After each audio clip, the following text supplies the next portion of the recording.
write amazing stories. Yeah, Lambo is on. Also to Reddit. Switching to When you Lambo. focus on short-term incentives, when you establish a system Thank of you, everybody. meetings, you're in effect Switching stealing to from the Lambo. industry's future because you're not letting the next generation of writers learn the skills necessary to create a brilliant piece of work like The Sopranos, The Wire, or Breaking Bad.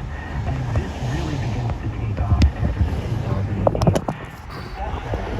2008 recession, as finance, as we talked about for a variety of reasons, began to seriously enter Hollywood. Let's take a short break. If you're just joining us, my guest today is writer and associate professor Daniel Besner. We're talking with him about his latest article for Harper's titled The Life and Death of Hollywood, about the existential threat film and television writers face even after the writers' strike last year. Thank We'll you, continue our thank conversation you. after a short break. Stephanie This is Fresh Sterling, Air. thank you so much. We love you long time. Support for WNYC comes from ExploreAsheville.com. Cradled by the Blue Ridge Mountains, Asheville, North Carolina offers food, culture, and creativity, and is 35 miles from the Appalachian Trail. More at ExploreAsheville.com. WNYC is a media partner of An Evening with David Sedaris, coming to King's Theater, Brooklyn, May 16th for an evening featuring all new stories and observations. DavidSedarisOnTour.com. Support for NPR comes from this station and from Progressive Insurance. Progressive is looking for individuals in a variety of career fields who want to help build a culture of inclusiveness. More information, including applications, at Progressive. Subaru, featuring the 2024 Subaru Crosstrek Wilderness, with off-road capability and 9.3 inches of ground clearance designed for adventure seekers. Learn more at subaru.com/wilderness. Work until This 6. is Fresh Air. I'm Tanya Mosley. And today I'm talking to Daniel Besner. He's a writer and associate professor of American foreign policy at the University of Washington, where he focuses his work, among other things, on the history and practice of the entertainment industry. His latest article for Harper's, titled The Life and Death of Hollywood, is about the existential threat film and television writers face after the writers' strike last year and what it means for the entertainment industry. One of the things you write about that I think was really interesting, we talk about it all the time, is that we see a pattern now of repackaged stories, like all of the superhero stories and remakes. When did executives begin to make these bigger bets on pre-existing intellectual property, which you've been talking about, versus original content? It's a really important question, and I hope to expand this into a book and get into this more in detail. But to give a potted history, in the mid to late 1970s, you get the rise of the blockbuster, first with Jaws, but really with Star Wars. So you get the rise of tentpole movies. In 1989, you get Batman. Batman is released, and Batman is not only a gigantic tentpole, but it is also based on previous intellectual property, and perhaps even more important, it's able to be, it's in the conglomerate era, or the early conglomerate era of Hollywood, so a conglomerate of all of this work together to put Batman, Batman Happy Meal, Batman Toys, Batman More People,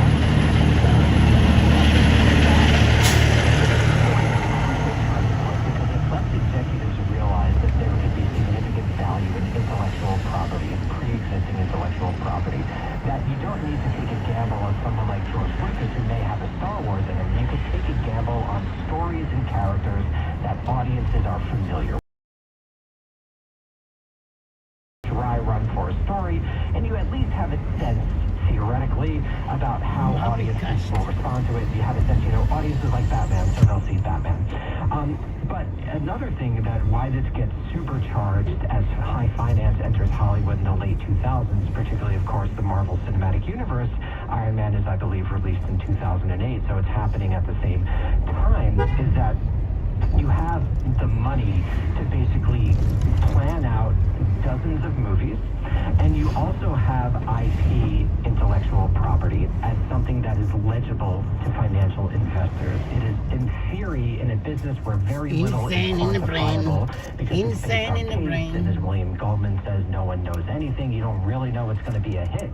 IP is something that could be legible to the quantitative guys. You could say, this has been a comic that's been in existence for 50 years. Everyone really loves Iron Man, which wasn't necessarily true, but you could say everyone really loves Iron Man. He's such a popular character, and we're going to create this whole universe of films, and we already know it's going to be a success because these are some of the most indelible characters in American history. It's just crazy. You're right about how some of the writers have told you that working for a show with existing IP like a Marvel Cinematic Universe, that sometimes they don't even know the full arc of the project when they're brought on as writers. So they're writing something that they don't even see a bigger picture for. Because there's a larger vision in terms of a cinema. The executive is really the creator of the cinematic universe. The writers and directors are the creators of individual movies. So if you're hired to write, Thor 2 or whatever it is, Thor 2 fits into a larger tapestry of films that the executive class is more aware of than you are as a writer. And you're effectively in hock to whatever they want because, one, you're being paid a lot of money, and two, you usually don't necessarily know the full tapestry, and that tapestry is, of course, ever-changing. So this, again, makes the writer less important. With Marvel in particular, and with many Marvel movies, the first thing that's made is not even the script, but literally the art scenes of fights. Because that is what ultimately sells the movie. That's the action, right. And also what you have going on here is you get the relative stagnation of the domestic box office in the 2000s. Movies are becoming less and less important to culture. Everyone knows this. That's a story that we are well aware of. And you have a shift to international markets, particularly China. Because China is really only developing its film industry in the 2000s. So there's enormous growth opportunities and something that travels well, unlike, let's say, courtroom dramas or specific American comedies, are gigantic action films that, punching is the international language. And so you get a focus on these sorts of films, partially also for the international market. The Marvel Cinematic Universe is hugely popular. You write about how it then has become a template, but I'm just wondering if it's still working, because didn't Disney's The Marvel come in more than $60 million short of breaking even? What does that say, if anything? Is that seen as a fluke, or is it seen as something to be concerned about? I think it's pretty clear that there's something called superhero fatigue in audiences, that audiences aren't necessarily lining up to see another 25 films about superheroes. The question is, how does that affect intellectual property? Because in Hollywood, everyone's talking rightly, Barbie did incredibly well. And is that not the ultimate intellectual property? It's literally an inanimate toy. But it also is just one. It's one. Like, it's one Totally project right. that's up against what we're seeing as a trend. Yeah, there's one project and there's a lot of uniqueness about it. Greta Gerwig and Noah Baumbach were given a lot of freedom. Greta, I think, created like an enormously, incredibly visually stunning tapestry for the movie. Is Jerry Seinfeld's Pop Tart movie, which I believe is coming, is that going to do as well? I don't know. Particularly because the pendulum has swung so far. But in the late 1980s, I think roughly 40% of the money that was produced by the top 100 films domestically was produced by original work, original screenplays. And by the late 2010s, I forget the year, but that number had dropped something like 6%.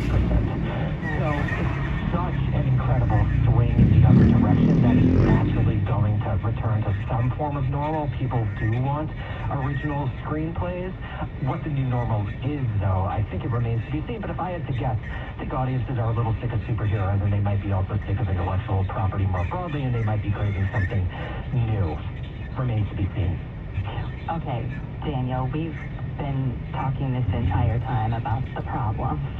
You give your assessment at the end of your piece on what you think should happen and then what is feasible. What are some solutions or interventions?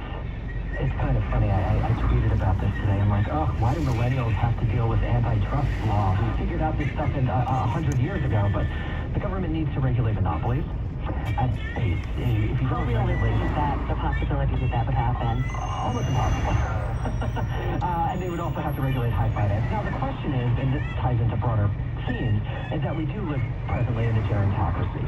that a lot of the people who are making the decisions in these institutions, particularly the politicians, not all of them, of course, but many of them, were politicized and came of age in a different era, particularly in the Reagan era, where deregulation was meant to unleash the forces of a political economy. When the gerontocracy fades away due to a variety of natural processes, i.e. dying, when younger people come in and actually assume positions of authority, are they going to do things like re-regulate the economy, enforce antitrust law, re-regulate high finance? That might very well happen. But given the state of American politics right now, it seems very unlikely. And of course, we had to take out these numbers because there wasn't space to do it. But when you take the amount of money that all the conglomerates spend on lobbying versus what, let's say, the WGA spends on lobbying, you'll be surprised to learn that it absolutely dwarfs it. So there's all these larger problems in American politics, from money in politics to the gerontocracy, that, in my opinion at least, make it very unlikely that the most obvious things that need to be done for Hollywood to become a healthy business from getting accomplished. So effectively, that leaves it up to labor. And so one of the major solutions that I think will need to be accomplished, particularly because I believe that government action on monopolies and finance is unlikely to be forthcoming, is that all the Hollywood unions, the Writers Guild, the WGA, the Actors Guild, SAG-AFTRA, the Directors Guild, the WGA, and also the International Alliance of Theatrical Stage Employees, which is popularly known as IATSE, IATSE. They represent the quote-unquote proverbial sound guy, cameramen, or women for that matter, stagehands, gaffers, the people who really make the industry go round, would be for all of these unions to come together and do an industry-wide, first, ideally, a negotiation, but then if the AMPTP doesn't agree to various demands, to participate in a strike that would have as its goal the actual restructuring of the industry. This is, of course, very difficult to accomplish for a variety of reasons. A strike like this would have an enormously negative effect, to be frank, in the short term on many of these workers from IATSE on down. And so if I were, the god of labor and I was waving around my wand, I would say all the Hollywood unions, every single one, the DGA, SAG-AFTRA, the WGA, but really, really importantly, IATSE as well, which might very well go on strike in a few months, they need to do a broad industry-wide strike. Daniel Bessner, thank you so much for this conversation. Thank you so much for having me. It was a genuine pleasure. Daniel Bessner is a writer and associate professor of American foreign policy at the University of Washington. His latest article for Harper's is titled The Life and Death of Hollywood. Coming up, book critic Maureen Corrigan shares an appreciation of the letters of Emily Dickinson. This is Fresh Air. Some automakers have been collecting data on drivers' behaviors without those drivers giving the okay. This is what drivers of GM vehicles have been telling me. They said, I don't know how I signed up for this. I don't understand why it's happening to me. I'm Kimberly Adams, a conversation with a reporter who was among the drivers being tracked. Next time on Marketplace. This evening at 6:30 on WNYC. WNYC is supported by the Public Theater, presenting Jordan, a new play by Ife Olujobi and directed by Whitney White. The world premiere begins April 11th. More at publictheater.org. I'm Get Lit producer Joy Law. On the next Get Lit New York Public Library in-person book club event, we discuss My Heart is a Chainsaw by Stephen Graham Jones. Musical guest Frank Wong, Monday night at 6. Details at WNYC.org/GetLit. Head to your pickup at 540 W 25th Street. This is Fresh Air. April is Poetry Month. And our Let's book take critic 10th Maureen Avenue, Corrigan West has 25th spent a Street, good part of it Manhattan. reading a In 400 collection feet, of letters turn left on by one of West America's 25th greatest Street. poets. Here's Maureen Corrigan's appreciation of the letters of Emily Dickinson. Among the great moments in literary history I wish I could have witnessed is that day sometime after May 15th, 1886, when Lavinia Dickinson entered the bedroom of her newly deceased older sister and began opening drawers. Out sprang poems, some 1,800 of them. Given that Emily Dickinson had only published 10 poems during her lifetime, this discovery was a shock. Hope is the thing with feathers that perches in the soul, begins one of those now famous poems. Whatever Dickinson hoped for her poems, she could never have envisioned how they resonate with readers, or how curious those readers would be about her life, much of it spent within her father's house in Amherst, and in later years, within that bedroom. Every so often, the reading public's image of Emily Dickinson shifts. For much of the 20th century, she was a fey Stevie Nicks type figure. Check out, for instance, the 1976 film of Julie Harris's lauded one-woman show, The Belle of Amherst. A feminist Emily Dickinson emerged during the second women's movement, when poems like I'm Wife were celebrated for their avant-garde anger, and jumping to the present, a new monumental volume of Dickinson's letters, the first in over 60 years, gives us an engaged Emily Dickinson, a woman in conversation with the Turn world, left on West through 25th gossip, Street. as well as remarks about books, politics, and the signal events of her age, particularly the Civil War. This new collection of the letters of Emily Dickinson is by Harvey Weinstein and edited by two Dickinson scholars, Dan Miller and Donald Mitchell. To accurately date some of Dickinson's letters, they've studied weather reports and seasonal blooming and harvest cycles in 19th century Amherst. They've also added some 300 previously uncollected letters to this volume for a grand total of 1,304 letters. The result is that the letters of Emily Dickinson reads like the closest thing we'll probably ever have to an intimate autobiography of the poet. The first letter here is written by an 11-year-old Dickinson to her brother Austin, away at school. It's a breathless kid-sister marvel of run-on sentences about yellow hens and skunks and poor cousin Sabina, who had a fit the other day and bit his tongue. The final letter by an ailing 55-year-old Dickinson, most likely the last she wrote before falling unconscious on May 13th, 1886, was to her cousins, Louisa and Frances Norcross. It reads, Little cousins, call back, Emily. In between is a life filled with visitors, chores, and recipes for donuts and coconut cakes. There's mention of the racist minstrel stereotype Jim Crow, as well as of public figures like Florence Nightingale and Walt Whitman. There are also Well, Lisa, I'm Pick up gonna Lisa. of the Lisa, I'm ongoing over here Civil now. War. Dickinson's loyal You've arrived at dog your destination. Carlo walks with her, and frogs and even flies keep her company. Indeed, in an 1859 Lisa. letter about one such winged companion, Belle of Amherst Well, Head to your drop-off at the Calhoun School.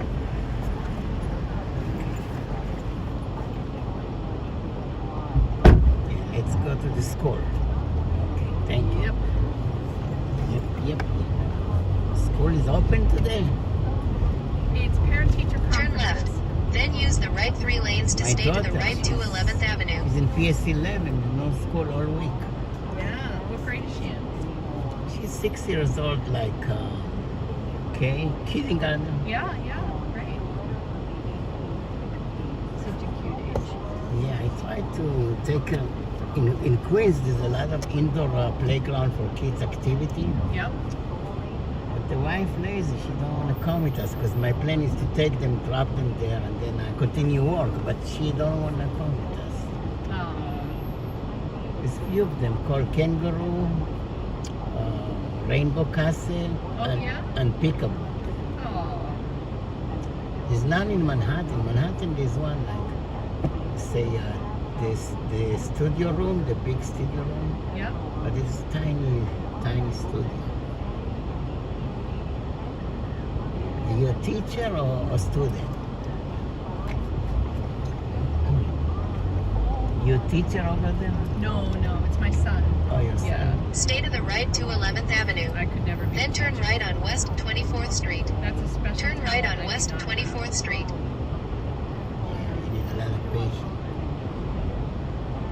How old is the son? He's 13. Oh, okay.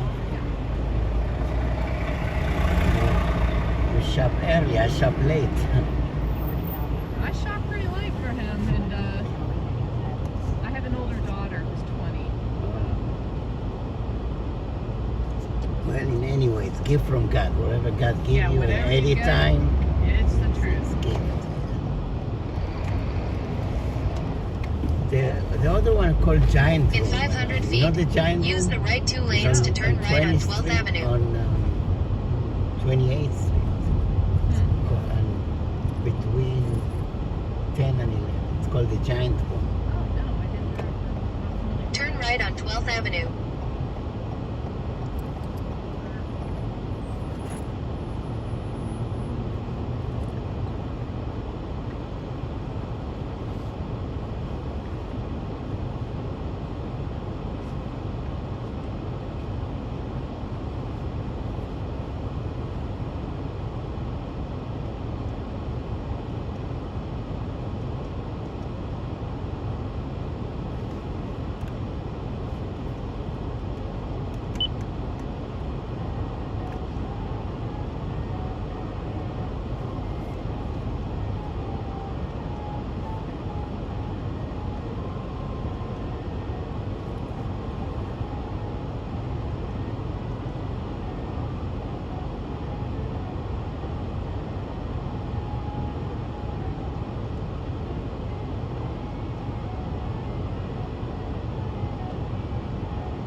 In 2.6 miles, exit to West 79th Street.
Satellite camera reported ahead.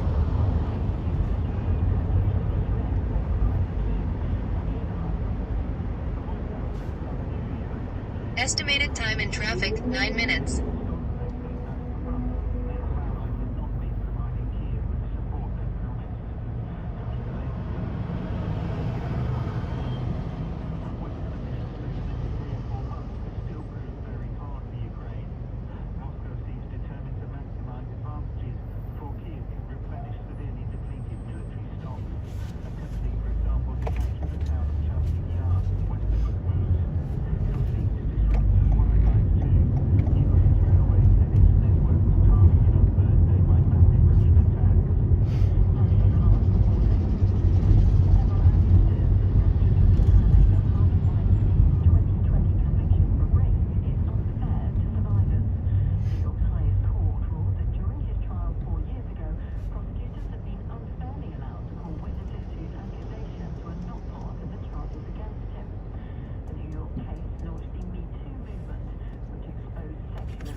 April cruise boat. Yeah, crazy. And they create little traffic, everybody in and out, looking for taxi. Norwegian.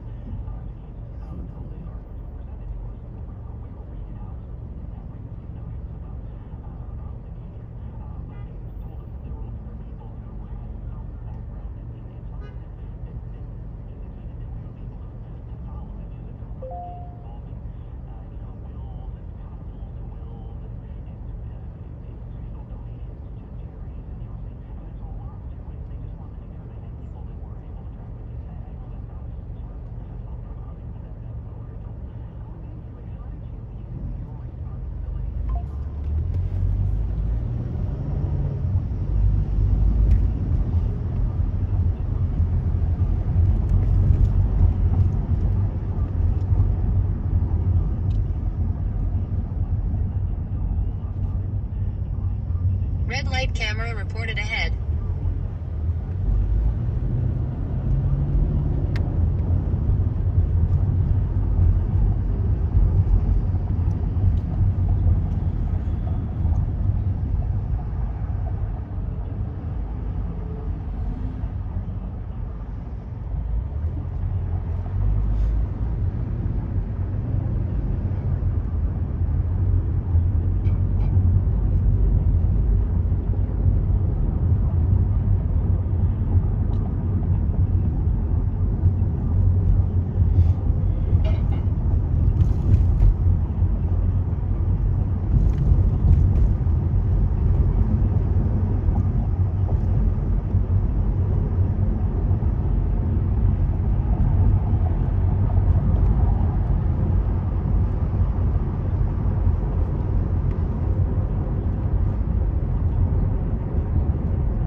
Exit right 2 West 79th Street. In 800 feet, use either lane to turn right on West 79th Street.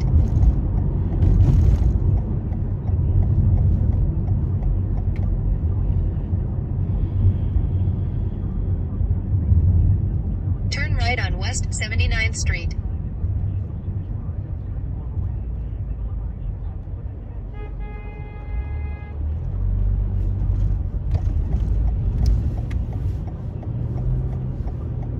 In 500 feet, turn left on West End Avenue.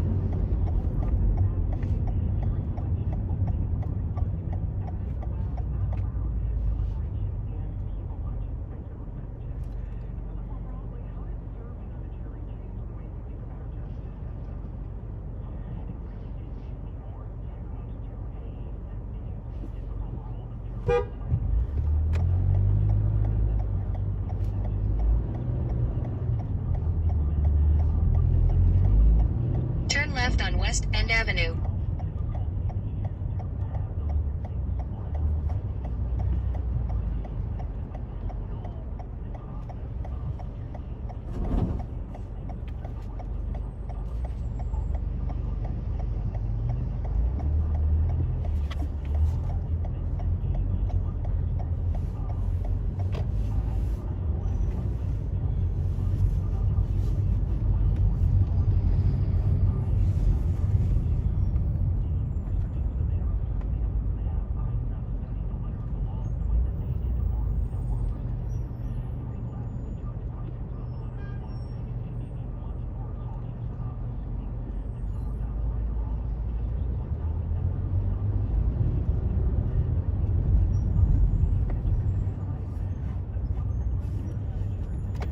Yeah, I can go left and stop.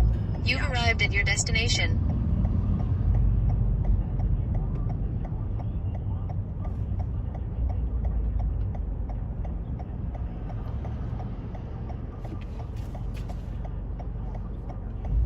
Here, behind this guy. It can be, or you could go up a little Okay. more. It's up to you. Okay, thank you. Have a good day. You too. Good luck.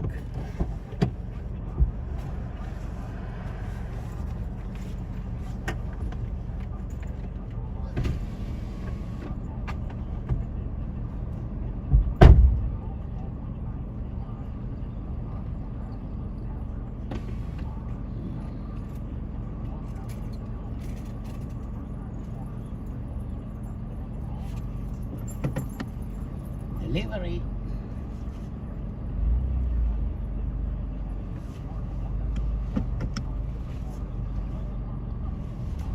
Carlos. The Carlos.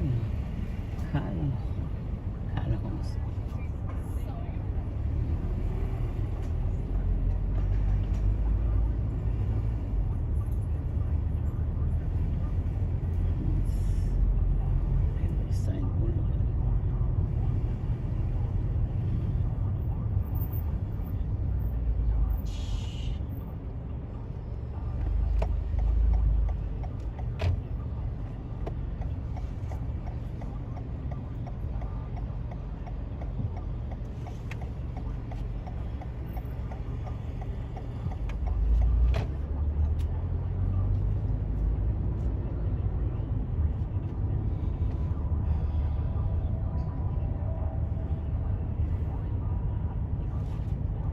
And I was a member of this jury, but they have to worry about that. So it is a very, very difficult task in the best of circumstances, and they are under particularly challenging circumstances as well. That's Philip Bump. He's a national columnist at the Washington Post. He served as a juror in the 2000 case known as the Astor trial. Philip, thanks for speaking with us. Of course. Coming up, how are juries selected, and can we ensure they're impartial? We'll get to that after the break. I'm Jed White. This is 1A from WAMU at NPR.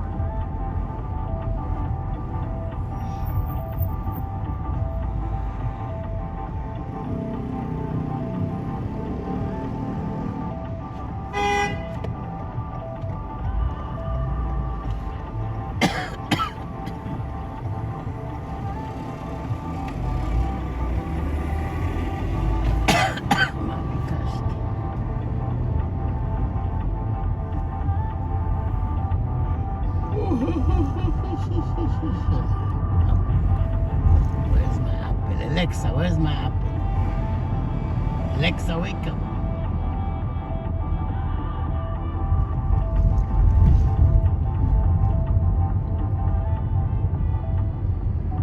If you feel like you're paying more for groceries since the pandemic, you are not alone. You know, we haven't seen food price inflation like this, I've seen here in some time. How inflation and food prices are affecting voters and potentially the 2024 election on All Things Considered from NPR News. Today at 4 on WNYC.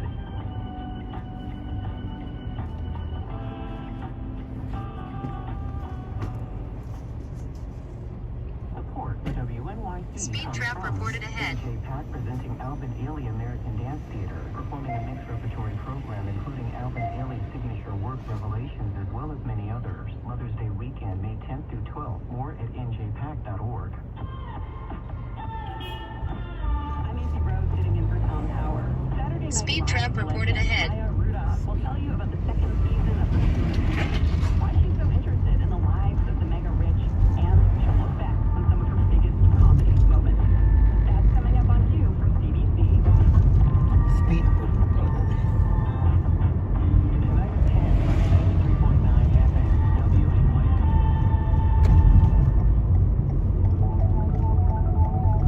This is WNYC, 93.9 FM and AM 820. NPR News and the conversation. Speed reported ahead. Support for NPR comes from the station and from CFP, Certified Financial Planner Professionals, committed to acting in their clients' best interests. Learn more at letsmakeaplan.org. From the University of Buffalo, the University of Buffalo is developing new AI technologies with the goal of solving some of society's most pressing challenges. More at buffalo.edu/AI. And from the John S. and James L. Knight Foundation, helping NPR advance journalistic excellence in the digital age. Excellent. This is 1A. I'm Jane Moore. Excellent. We're discussing jury duty, the criminal trial. Who's before excellent? President Trump's Are you jury excellent? selection process in the spotlight, but every day, juries are seated in courthouses across the U.S. Joining us in studio is veteran trial consultant Leslie Ellis. She holds a doctorate in social psychology and is the founder of the TISA Group. That's a litigation consulting firm. Leslie, welcome to the program. Thanks for having me. Also with us from Tampa, Florida. Speed is trap Jeff reported Schwartz. ahead. He's a Speed professor of law at reported Lilly Law ahead. School and a former judge Speed with the reported Miami-Dade County Court. Jeff, thanks for joining us. Thank you for having me. I appreciate it. And with us from Newton, Massachusetts is Ron Sullivan. He's director of the Criminal Justice Institute at Harvard Law School, where he's also a professor. Ron, welcome to 1A. Good morning. And we're hearing from you. A member of our text club writes, at the age of 70, for the first time in my life, I was called for jury duty. It was a first-degree murder trial. I was selected. I was thrilled. I was honored. I took the process seriously. I remember being admonished by the judge to cut myself off from social media and the news. I respected my fellow jurors. We were all over the place in terms of age, occupation, education level, even dress. I definitely support this method of deciding as a society, guilt or non-guilt, based on the laws that we as people have enacted. It's not a perfect process, but I don't know of a better alternative. Thanks for that message. And you can join the conversation. What questions do you have about the jury selection process? If you've served on a jury, what was that experience like? Email us at 1a@wamu.org or send a message with our app, 1A Box Pop. Ron, just explain how central are juries to our legal system?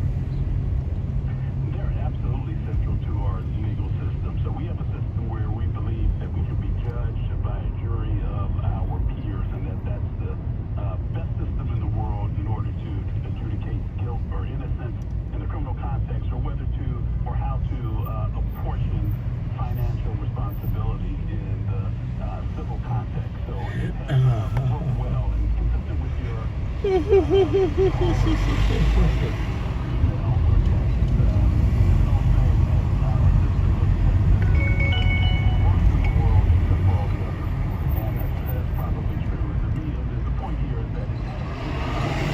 In 300 feet, turn left on West 70th Street.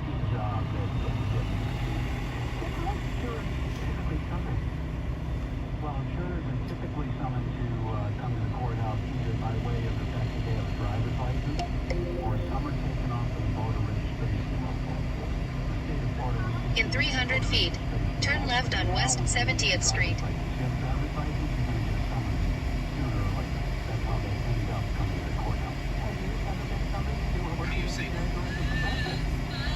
Surprisingly, I never got summoned until about a month after I got elected as judge. Before I took office, and of course at that point, I didn't know whether I was going to serve. Now, even if I want to come in,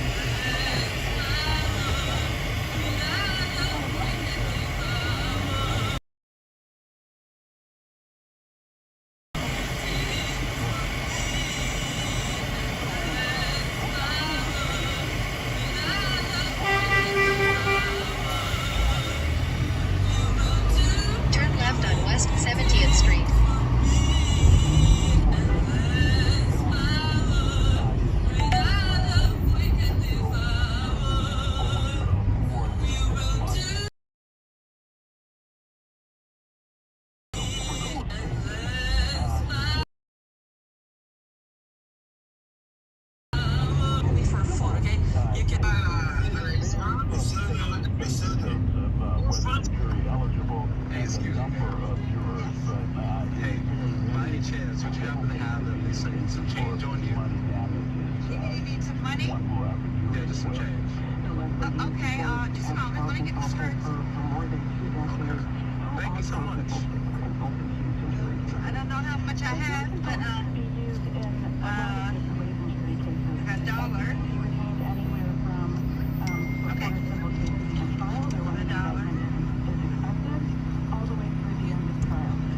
Is this enough to help me, sir? That is enough. Well, I'm sorry, that's all I have right now. I haven't gotten any more money. Well, thank you so much. I appreciate that. Ma'am, if I could ask you, Yes? why'd you help me out? Well, you look like you needed some help, sir. You look like you needed some help. Yeah, so I just thought I would help you. You know, to be honest with you, I'm going through a bit of a hard time myself. And, Use the right lane to turn right. If I needed some help, I would have asked someone. Red light camera reported ahead. You know, during COVID, I lost my house. My husband passed away 4 years ago. So it's just me by myself with my dog, and then my dog got into a car accident. Well, that car hit my dog, so I had a lot of bills to pay for that. And Tickety tickety tack, so clack around, it's my life. tickety tickety tack. Do you have animals yourself? I have no animals. Well, Shish. it's my life. My dog is my life. So my dog got Shish kebab. and it was $12,000 for the operation for him. And he's all right. He's all right now. But I mean, that was a very hard time. And I lived in an apartment, and you know, when I was younger, it was $500 to rent a small room. Now it's $1,200. It's gone up so high, and look at the price of gas. As you can take probably $15. You know, a few years ago to fill up my car, but now it's $50. $50 to fill up my car, and it's just outrageous. I don't know how people like live with the amount of money that I've had to shell out. You know, and then I also give 10% to the church that I go to. So it's just been very hard for me. It's been very, very challenging. 15. I try hard, and so I help. I volunteer at the food bank as well. They have a food bank, and then I cook the food, and so I don't always have the money to get, you know, the ingredients.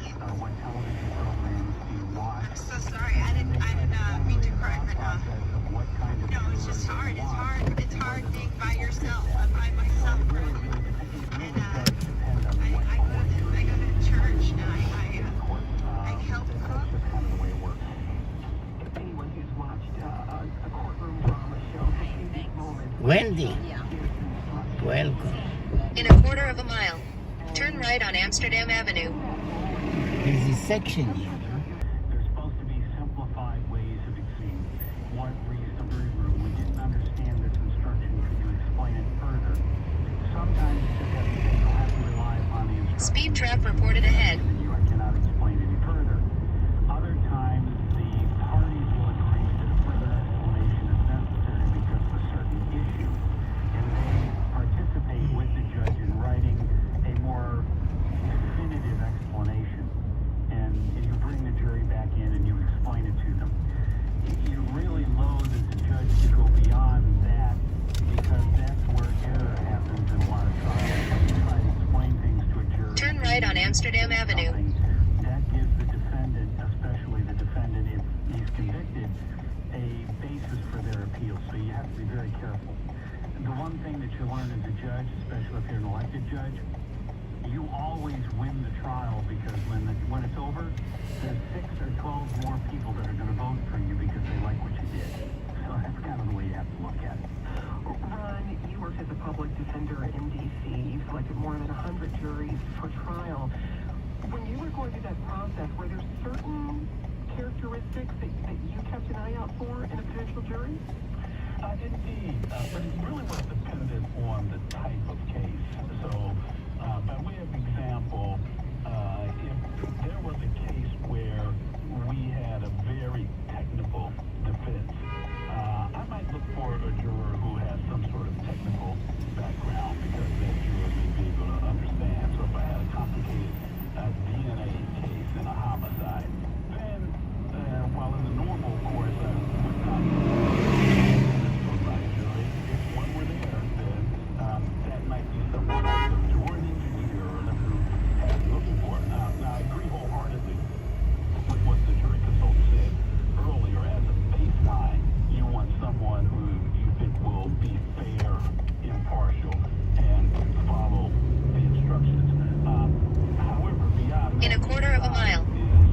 left on West 79th Street. Is more disposed to their side of the case than the other case, and that is very much case dependent. We're speaking to Ron Sullivan. He's a professor and director of the Criminal Justice Institute at Harvard Law School. Also with us, Jeff Schwartz. He's a professor of law at Cooley Law School and a former judge with the Miami-Dade County Court, and veteran trial consultant Leslie Ellis. She holds a doctorate in social psychology, and she's the founder of the Kaisa Group. That's a litigation consulting firm in Washington, D.C. I'm Jen White. You're listening to 1A. We're also hearing from you about jury duty. Let's go to our inbox. It's like you read that notice in the mail. I don't know. Like, I am called and I must show up and serve, and I take it very seriously, and I hope anybody that's called In 500 feet, seriously. turn left on Broadway. You know, all the instructions about notes or no notes, and you can't take your notes home with you, and it's kind of scary in a way, because I'm afraid I'm going to mess up and get in big trouble because I messed up. Diane in New Hampshire, thanks for that message. To Diane's comment, Leslie, receiving a jury summons can be intimidating. It's a huge responsibility. How do you found people typically view that responsibility? So it's really interesting because even though a lot of people might not want to serve on a jury, what I've seen over the years is that once jurors get sworn in, as the caller just said, they take their jobs really seriously. They sort of resign themselves to the fact that, okay, I'm here, I'm sworn in. They do understand the import of what they're doing and that their decision will have very serious consequences for the parties involved, whether it's a civil or a criminal case. And so they work really hard to come up with a good decision based on their interpretation of the evidence, and they take it really seriously. Ron, when you come across people who really don't want to serve, and we've seen, Turn left on Broadway. In pop culture, people coming into costume or making outlandish claims to try to get out of jury duty. But when you just get the sense that somebody doesn't want to be there, is that something that will come to your mind? And you just think, they don't want to be here, I don't want them on the jury. You'd be suspicious of that juror because they likely will not take the enterprise seriously.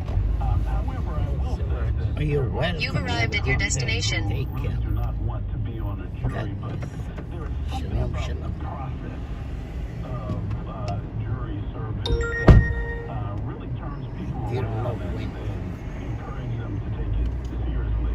There's something about the solemnity of the courtroom, and it's as though people are being transported through space and back in time to the 19th century.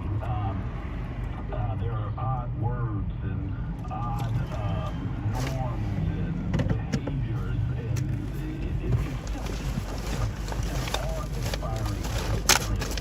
The caller said sometimes she's scared when she gets it. When you go in there, I think there's a sense of awe that really encourages a seriousness, and most jurors, in fact, do take it quite seriously. Jeff, I'm sure during your time on the bench, you probably heard quite a few excuses for people trying to get out of jury duty. How did you either respond to those excuses? What did you tell people?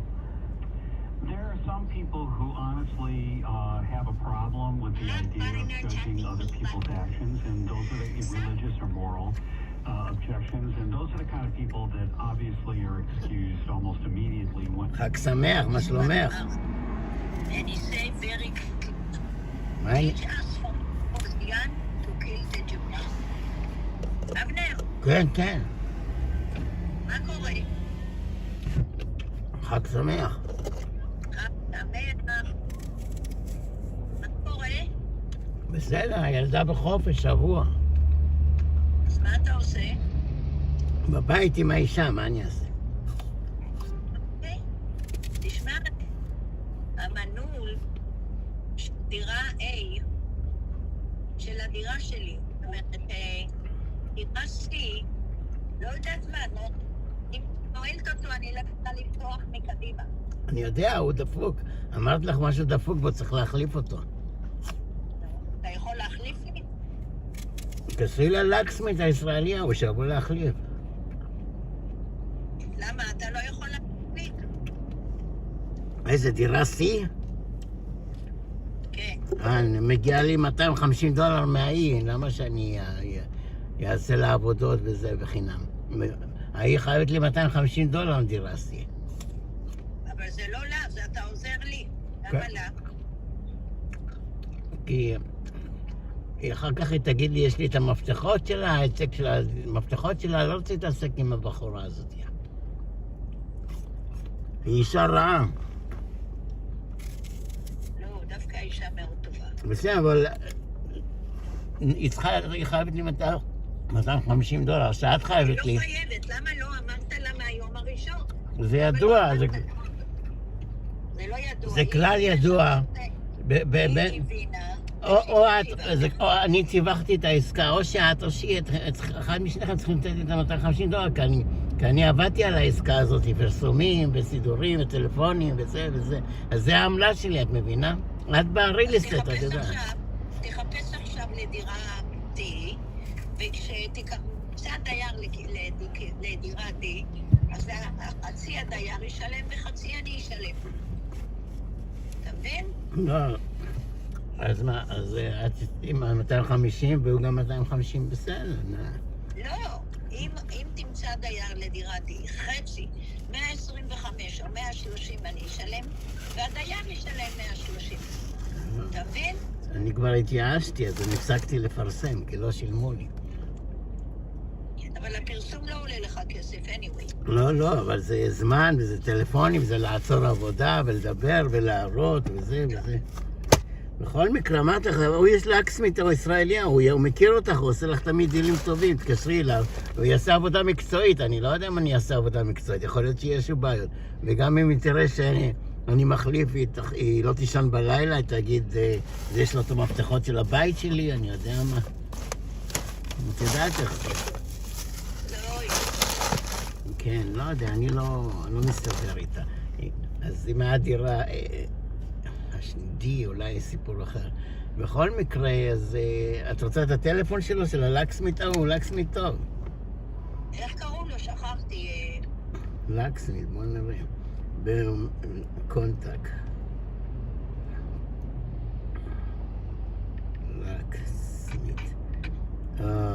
סופר לקסמית או סייפלי? אני חושב שזה סופר. כן, סופר. אני אגיד לו שתקשר אלייך. אני אכתוב את הטלפון שלו.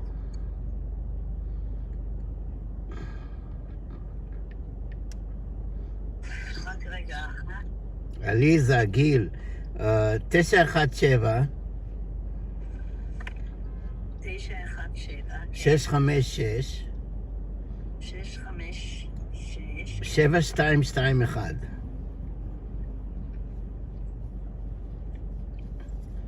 אוקיי, קוראים להם גיל ועליזה, ישראלים טובים. אוקיי, כל טוב. יש לי עבודה.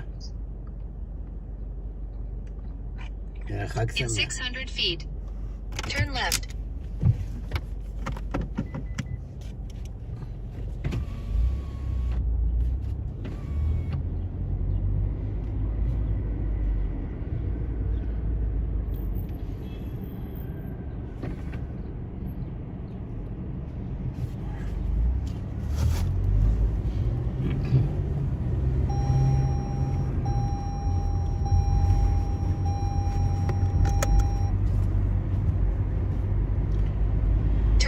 On West 76th Street.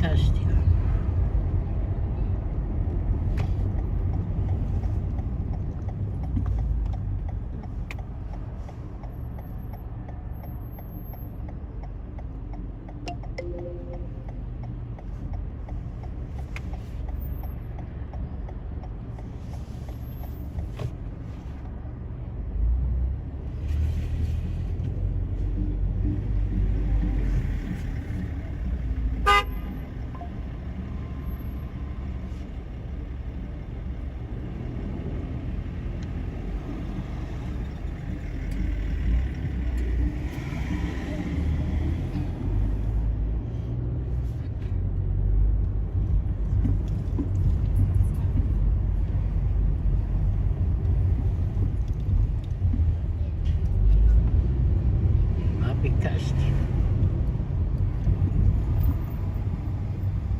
You've arrived at your destination.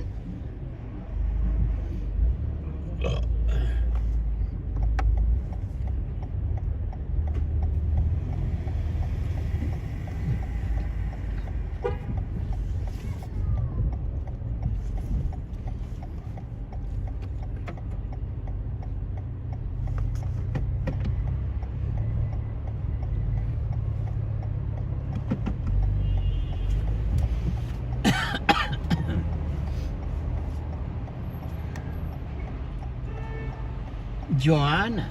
Joanna.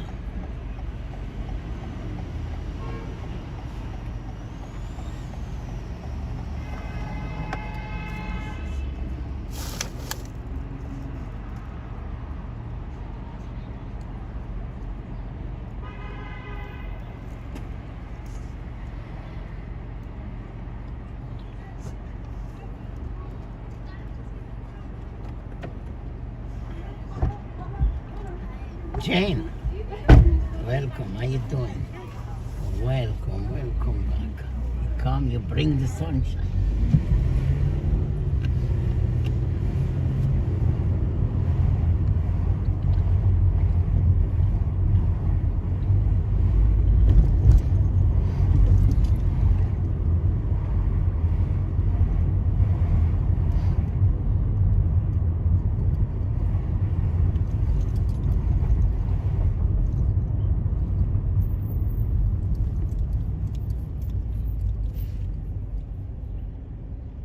In 900 feet, turn left on Central Park West.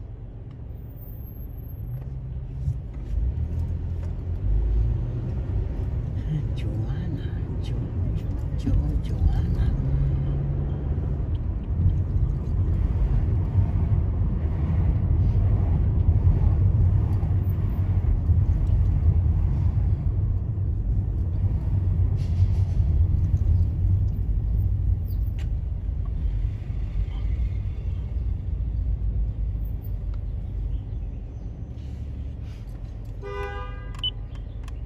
Didn't do it because it's They tried to do a burglary. The officer tried to intervene. He was shot and killed. Well, I don't care what the jury said. In my opinion, Mr. Mayor, he's a cop killer. So what I have to say, and thank you very much. Thank you. What did he get convicted of? I think I took a burglary or something like that. But in my opinion, being on the job, I'll take a look at it. I remember. Turn left on Central Park West. And I'm glad you reminded me. Because I connect him much more with The Sopranos than I do with Bronx Tale. But you're right. You're absolutely 100% right.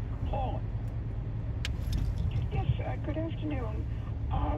Considering that the FBI infiltrated the January 6th crowd because they thought they were dangerous, do you think that this crowd at Columbia are equally dangerous and would be capable of taking hostages?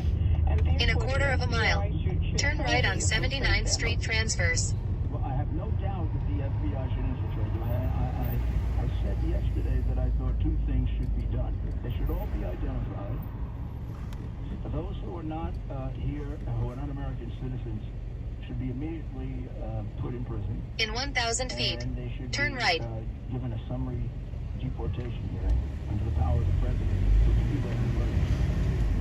Now, anybody who is protesting in favor of an acknowledged is getting very, very close to the crime of assisting a terrorist group. Close enough so that it certainly is grounds for deporting you, taking away your privilege to be in the United States. Certainly grounds for us to worry that you might hurt the United States. Now, if you are an American citizen and you're doing these nice things for a terrorist group, well, you may Turn right on 79th Street transverse. But we have a right to investigate. So I think these people should go on a list, and I think they should be carefully vetted, carefully looked at, and investigated. Now, they're all going to yell at you. You can't express our First Amendment rights. You sure can. What you can't do is you can't go around yelling and screaming about how great a group is that kills children, rapes children, kills mothers and has their husbands watch, you can't support groups, of which there aren't that many, but groups that are designated after great research as terrorist groups.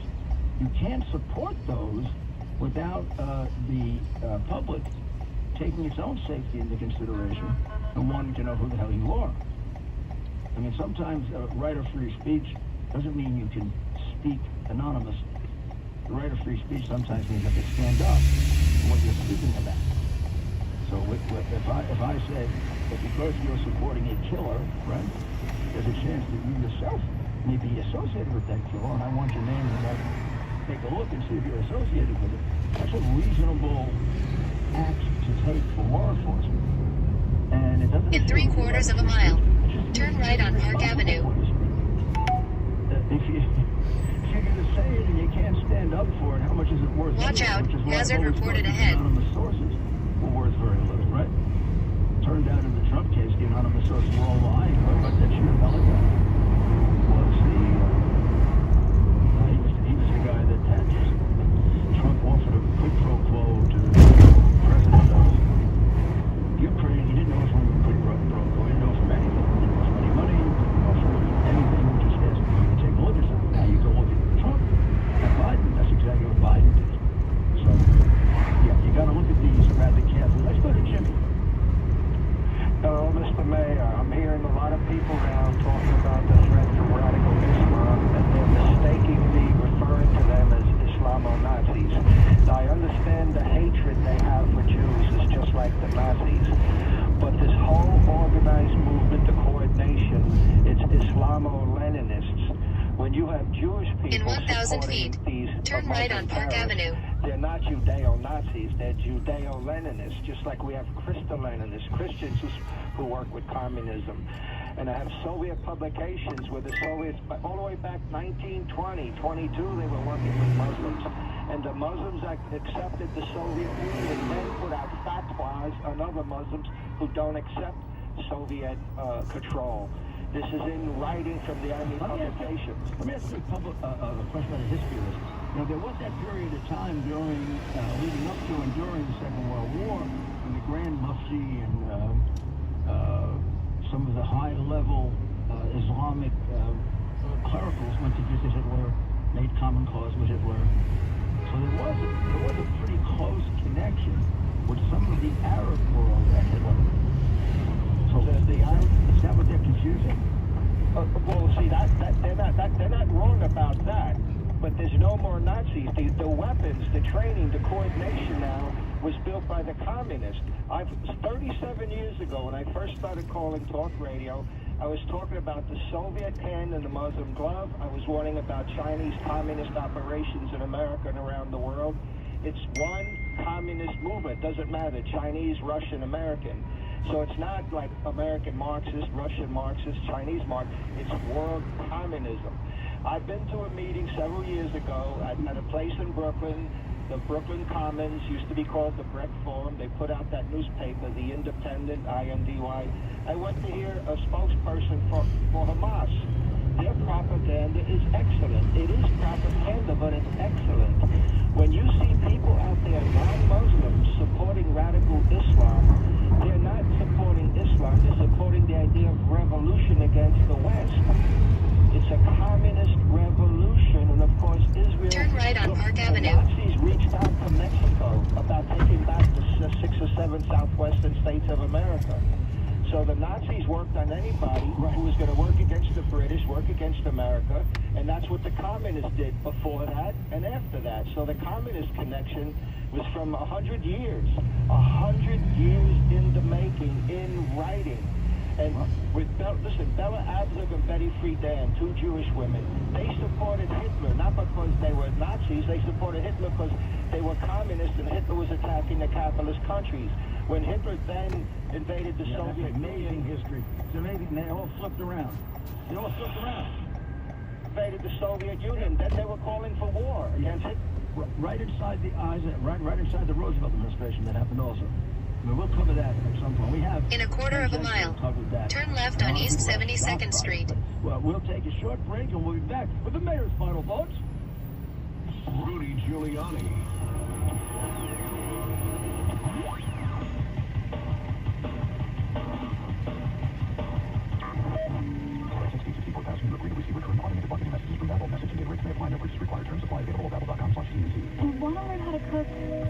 keep ordering takeout. Accomplishing goals is hard, but when your goal is to learn a new language, Babbel makes it easy. In just 15 minutes a day, Babbel will help you start having conversations in as little as 3 weeks. So when someone asks, how's your French go? You can say, Bobby facilite grandement le apprentissage de mon payant. now try Babbel free. Just text radio to 64,000. Text radio to 64,000. Hey everyone, it's Ted from Consumer Cellular, the guy in the orange sweater, and this is your wake-up call. If you're paying too much for wireless service, you don't have to keep having that nightmare. Consumer Cellular has the same fast, reliable coverage as the leading carriers for up to half the cost. So why keep spending more than you have to? Seriously, wake up and call 1-888-FREEDOM or visit consumercellular.com. Savings based on cost of Consumer Cellular single line 1, 5, and 10 gig data plans with unlimited talk and text compared to lowest cost single line post-paid unlimited talk, text, and data plans offered by T-Mobile and Verizon January 2024. Paid for by government. Did you hear? A secret hoard of 1907 $10 In 1,000 feet, turn left on East 72nd Street. These gold coins are as bright and shiny as the day they were struck, and less than 200 of these gold coins are available. Coin experts are calling the secret U.S. gold coin discovery a once-in-a-lifetime opportunity, and you can own a piece of the hoard. When you call, you are guaranteed a 1907 gold Liberty struck at the iconic Philadelphia Mint. With limited availability, you must call now. These 1907 dated gold coins are still in uncirculated condition with brilliant luster. That is 117 years of history you can hold in your hand. To learn more, call 1-800-386-8018. Call now and you'll receive a free bonus, a $50 value free with every order. Call 1-800-386-8018 now to secure your 1907P $10 gold Liberty coins before they sell out. That's 1-800-386-8018. The following is a paid commercial announcement. I remember when we found out we were expecting you, and we were so surprised. You were? Yep, but then we heard your heartbeat and knew you were going to change our lives. What happened after that? Well, you grew and grew in my tummy. You started kicking, sucking your thumb, and even making a fist. No wonder I was so surprised. Hello, my name is Marianne Koharski. I'm the director of Pro-Life Across America.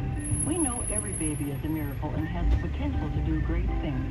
This season, we hope you will consider supporting the work of Pro-Life Across America. We're non-political and totally educational. Your gift will help offer life-saving alternatives and pregnancy assistance to those in need.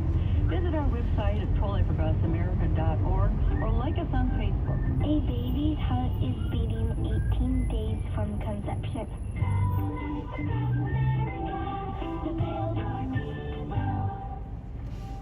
Can peace of mind fit into just 3 fruits and 3 veggie supplements? Yes. We start by sourcing the best fruit and vegetable ingredients. We ensure that all our produce meets our rigorous standards in order to give you the highest quality product possible.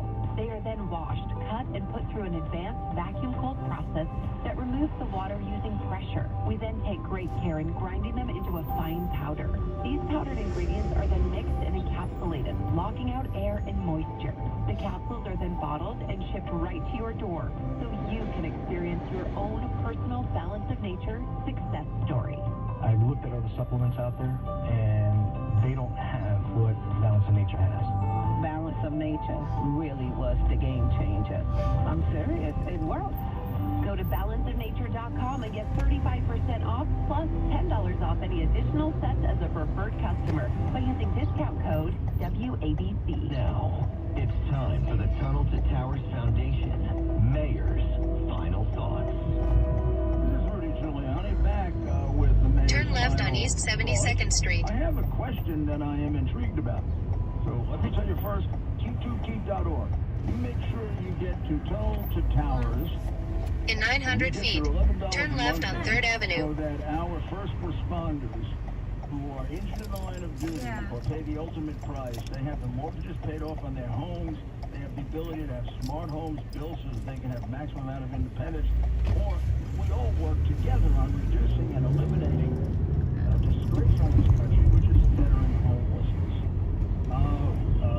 Ronnie in New Jersey proposes to tell me how Obama is behind the college budgets, since he is one of my chief suspects that's moving involved behind the curtain, pulling the strings on voter fraud. I wanted to see, what Ronnie knows about this. So So is the loop system started because so originally I was gonna do the happy returns, but I just came to the store. Is it because of that?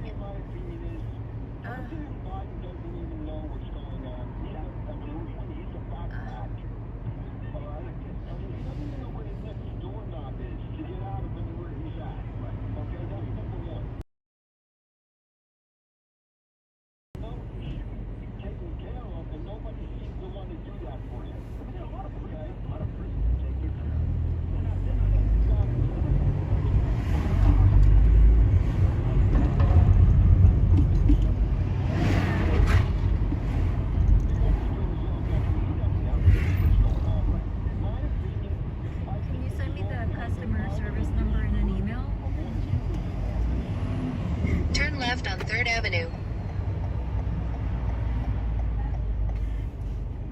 Yeah, so it's like the whole thing is really simple. The Luna is like not part of the thing because I straight returned it. Yeah, it starts with the vanilla. Yeah, exactly.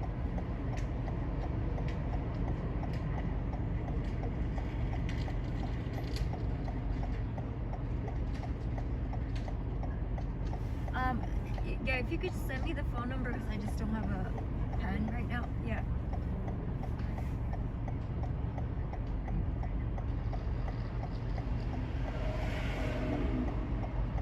Yeah, it's just that extra 100. Yeah. So, okay, and if I cancel the loop thing, like, would it fix itself? I might be able, I don't know, but now that I've returned it, I don't know if it overrode that. Oh my gosh, this is such a mess.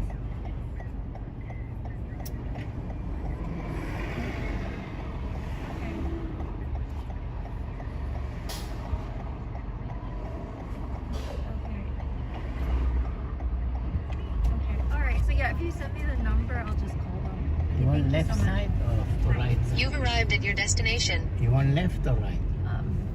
Speed trap reported ahead. Okay, what's the bicycle? You know, they can try first. Thank you. You're welcome. Good luck. Jane.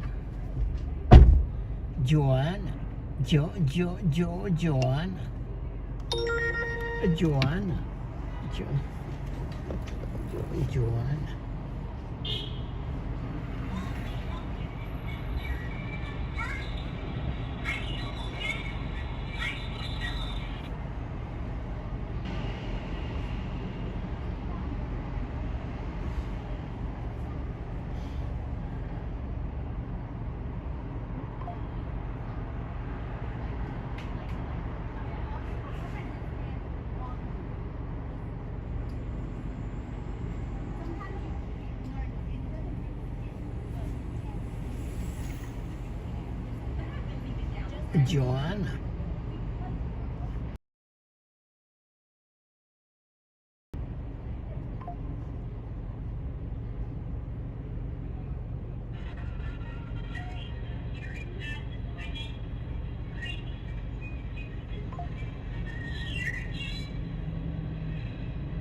Joanna.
In 300 feet, turn right. Campaign officials told reporters that TikTok is still one of the many places where making sure that our content is being seen by voters. The official added they use enhanced security measures on their account. I'm Mark News. And coming up this hour at 4:18, listen to the 77 WABC News Road to the Election Update. The Biden and Trump campaigns are finding that some of their go-to voters can no longer be counted on at election time. Nolan Layton has more on the road to the election at 4:18. And tonight at 6:30, Jewish students are holding a rally for Israel, pushing back against the anti-Israel Palestine protests that are taking place at Miscellaneous University. The 4 o'clock news delivered from the WCN.com news desk.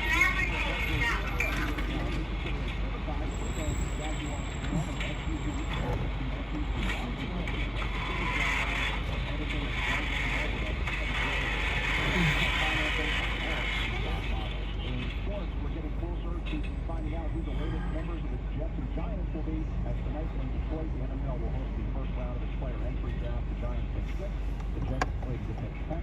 And in the NBA playoffs, the Knicks and the Sixers continue their series tonight at 7:30. The Knicks lead that series 2-1. And the Isles look to get out of a 2-0 hole in their series with the Hurricanes. Closing bell on Wall Street, stocks took a beating today after a news reports that economic growth started down in the first quarter of the year. And from the Rams, the odds of weather guys, overnight clear, falling 242 with Tom Hanks. WABC News Time, 4:04, 54 degrees, broken cloud cover in Midtown, and I'm James Corbett.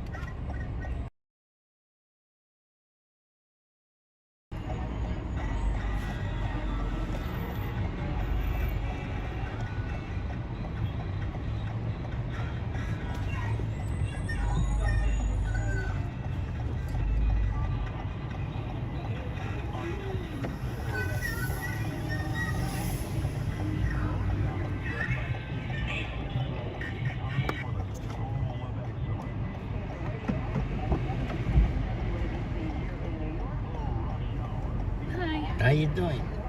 Welcome. Going to 94th, yeah. Yeah. Sure.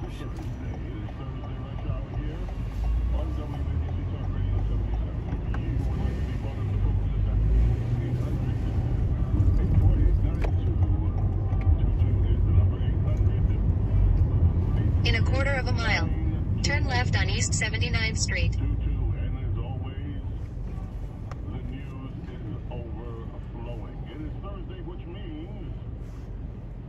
We check in with Andrew Giuliani. I look forward to it every week.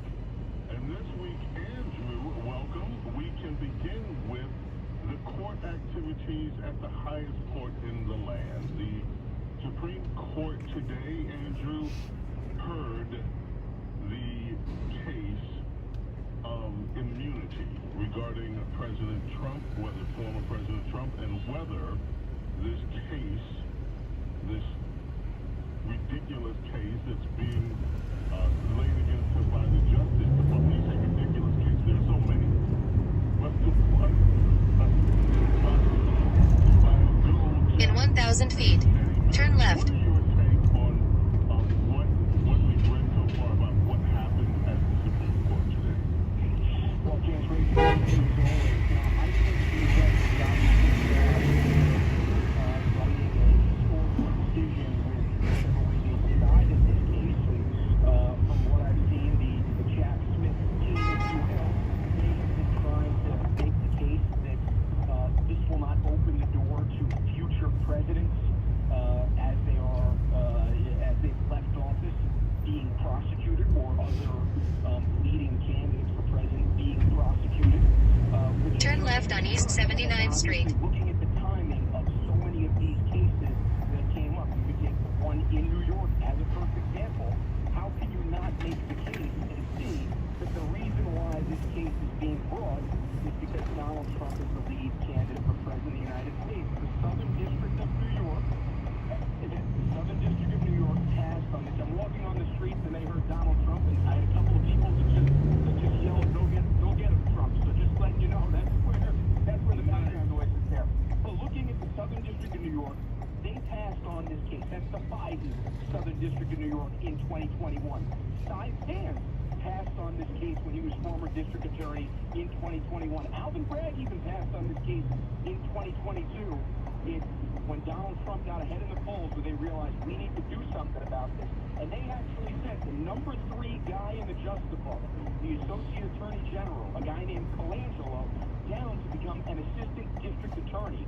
That demotion is basically being one of the top 5 most important people in the Justice Department to now just being a regular old assistant district attorney.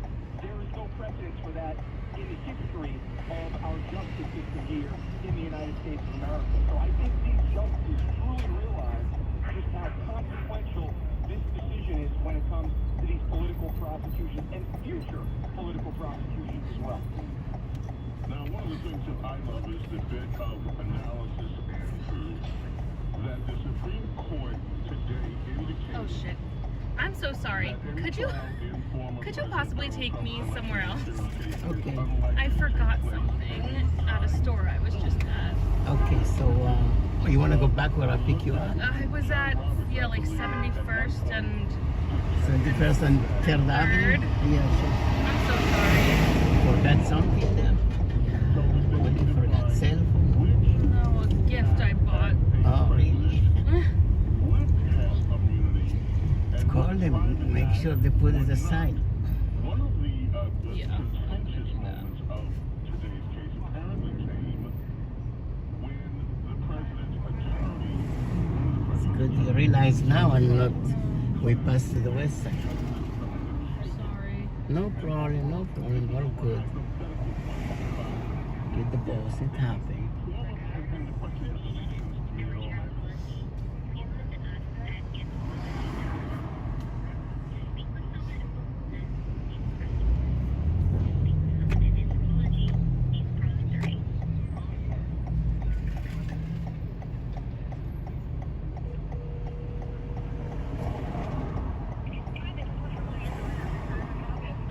I was just there returning a few things, and I left my cards there from the paper source.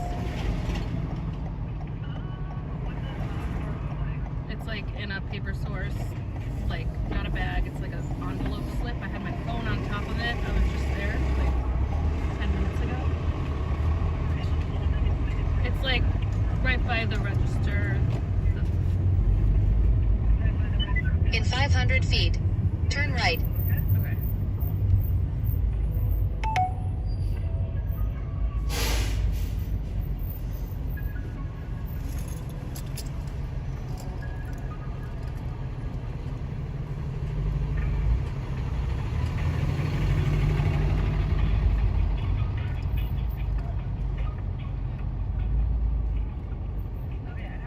Okay. Okay, great. I'm on my way back.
Of the 2020 election at all, where there was, the Texas case and vote dilution, basically, that was brought to the Supreme Court. The Supreme Court basically did not, you could tell they didn't want anything to do with it in that scenario there.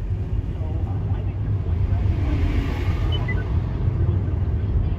and to me, I just kind of look at this, and that was the whole thing, and the biggest question that I have, if you want to go back to one question on all of this, is what is going to prevent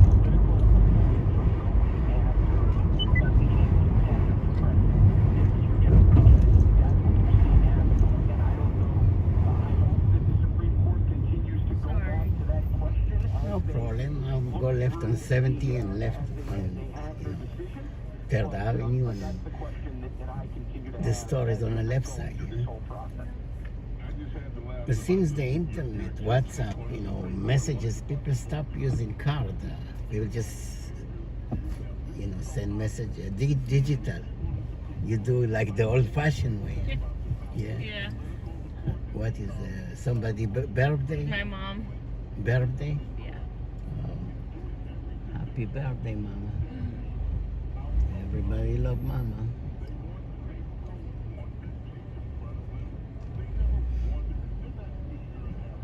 Yeah, parents, they want the old-fashioned way. They don't want text or email. Yeah. They want the flower, the balloons, the whole Megillah. The restaurant, the cake, the candles. Blow the candle. Are you Jewish? Can. Blow, yes. Happy Israeli? Yeah, happy Passover. Thank you. You too. Blow the candle, eat the cake. How old is she? Like 64. Oh, she's young. She's super young. She's single. Hook me up with her. No, she's not. Not single. Hook me up. She's very young. So how old are you? If she's 60, you like in your 20? I'm 31. 31. Wow, beautiful. Yeah. I work for a Jewish organization, and I work with Israeli teenagers. Oh, really? Yeah. So I heard you say Ken, and I'm like, oh. Camp? Ken, yeah. You're from Israel? What, Ken? What do? You do like a psychiatrist job with them? Or? No, it's a choir. A choir? Oh, music. Very nice. Yeah. Where are you from? Tel Aviv, Israel. But here we live in Chelsea. Oh yeah, I go left here. We have chapters, like 9 of them in Israel, but probably Hasharon is the closest to. You've been in Tel Aviv in Israel? Yeah.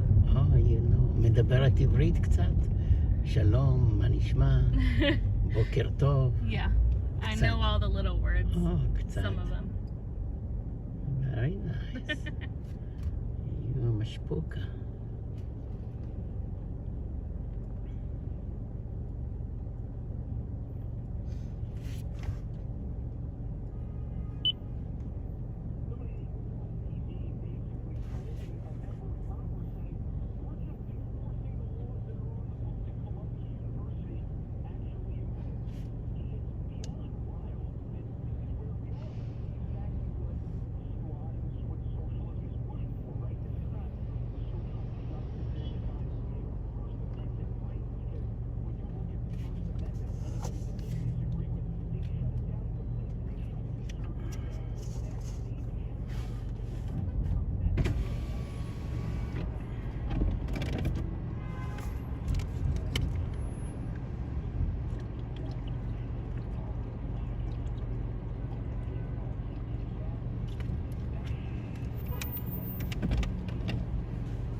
Give me a job now.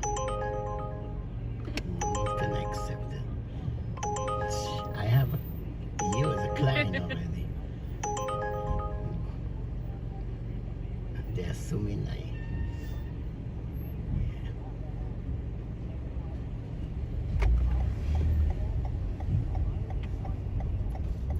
It's on the left side? Yeah. 71, 72? I think it was this block? 71, 71st. Oh, 71. What's the name of this song? Anthropology. It's on the left side, Yeah. I got her birthday and Mother's Day card. So, her birthday's tomorrow, so I need to bring it to her.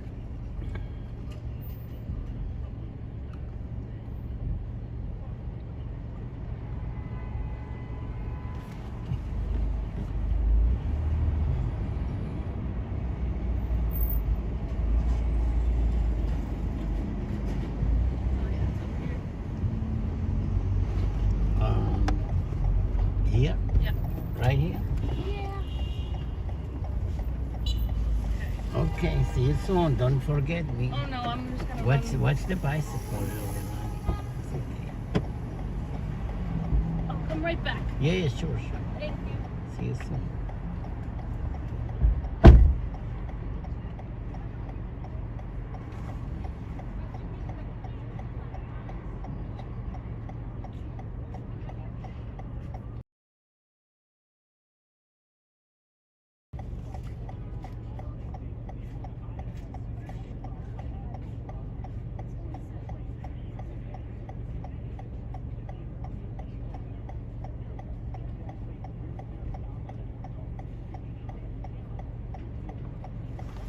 Joanna.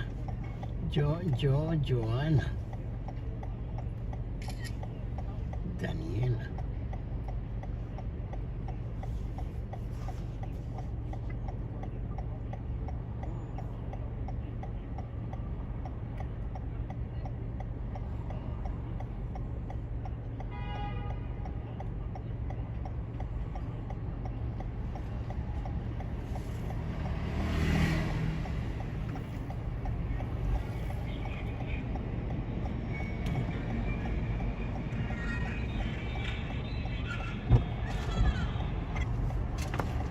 Okay. You got it? Yes, Oh, thank good, you. Good. If she's, you said 61 and 64, you need to give her $64 single, and tell her the older you get more money. Yeah. She'll be happy. Say, wow, when I be 100, she'll get $100.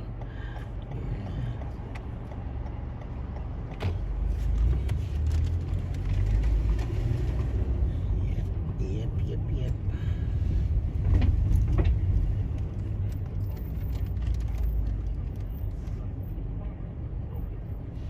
I have maintained that GOP conservatives do not have the numbers to affect change. They just don't. They are outvoted every time by moderates and rhinos. So nothing. I don't care who the speaker is, the numbers are the same. Where do you see all this heading? Do you expect that if Ukraine comes back with their hand out again, they'll get more money? It's just an endless cycle of giving more money to Ukraine. Yeah, and I see basically this happening if Donald Trump wins and he is going to be the 47th president of the United States, then I would expect some kind of an aid package, let's say even in November, as late as there might be these members of Congress, frankly, and being responsible with the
It never works. I can confirm it's never worked. When it's time to make it work, elevate the situation. Call Elevate Number 973-354-2276 with a 96% success rate email with low fee or D973-354-2276. Offering private telemed appointments. Elevate your situation. To ensure that it works. 354-2276.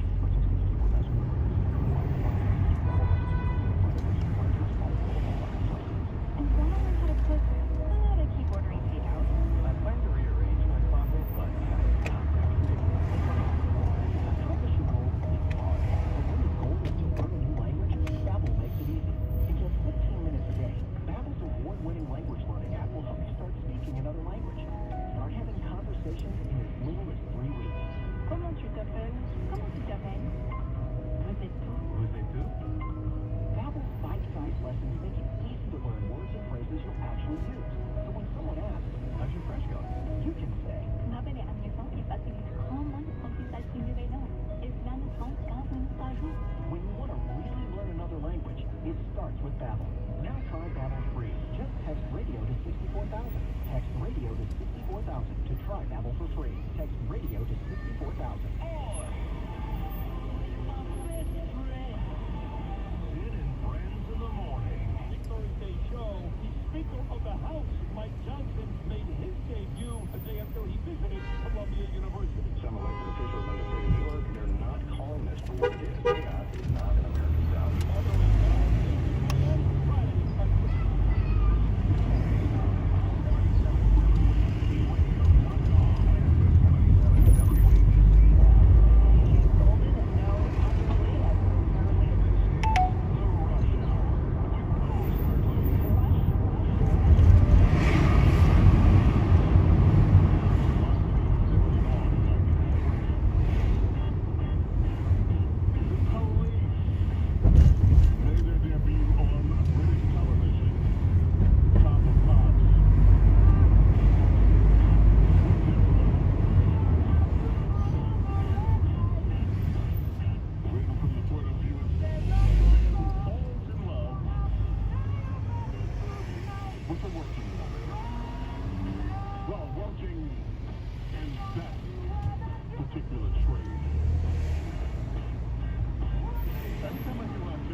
Your telephone calls are coming up.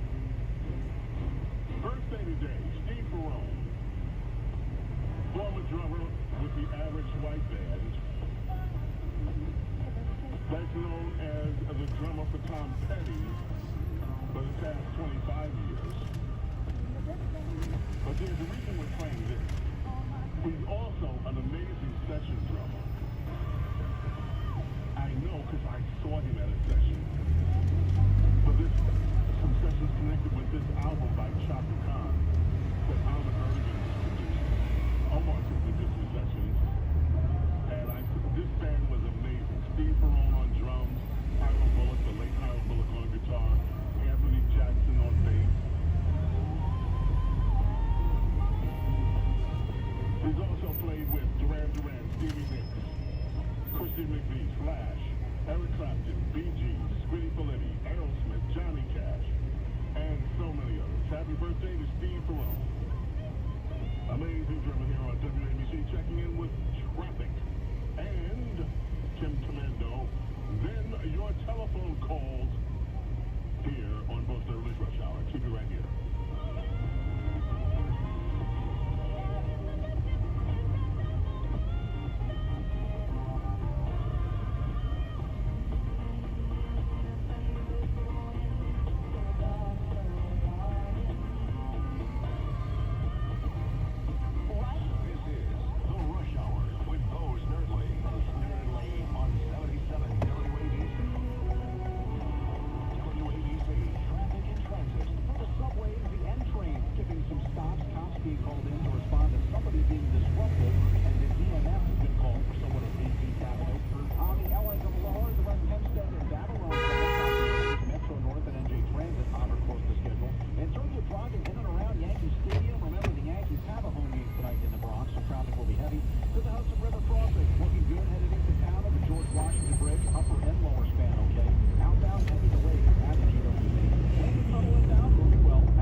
shopassociated.com. Visit an Associated or Associated Fresh supermarket and try the full line of Avenue A products. It's safe without visit shopassociated.com for weekly savings or shop online. I'm Dr. Ken on Steve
secret hero, ready in minutes and bursting with an authentic blend of onion, garlic, and other flavorful Latin spices.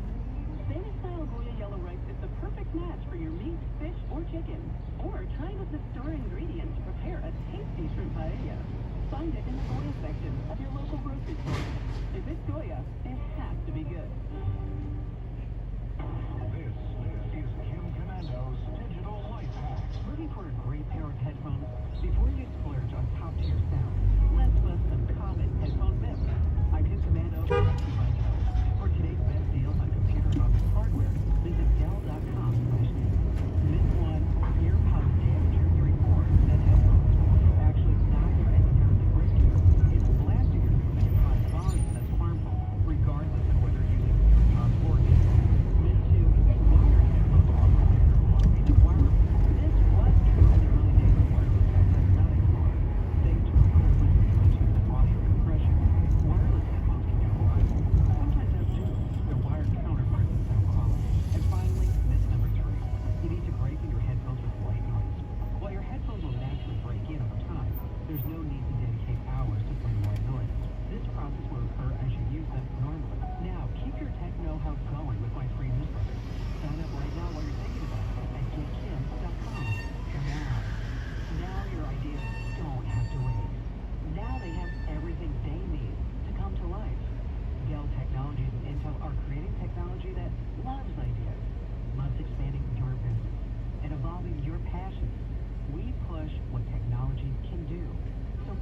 ideas can happen right now. Find out how to bring your ideas to life at Dell.com. Welcome to Now. Ghosting, defined as a friend not responding to a text or worse, a lover, or maybe just read someone's social media post but you never hit that follow. Don't be a ghoster. Whether it's Facebook, Instagram, YouTube, X, go to my profile and follow me. My posts are the best. You're gonna sound smarter. You're gonna know the moment a data breach happens. So when you're laying in bed tonight scrolling through social media, find me everywhere at Kim Commando. Remember, if not Kim Kardashian, it's me. The other, well, smaller Kim. Kim The Rush Hour with those nerdlings.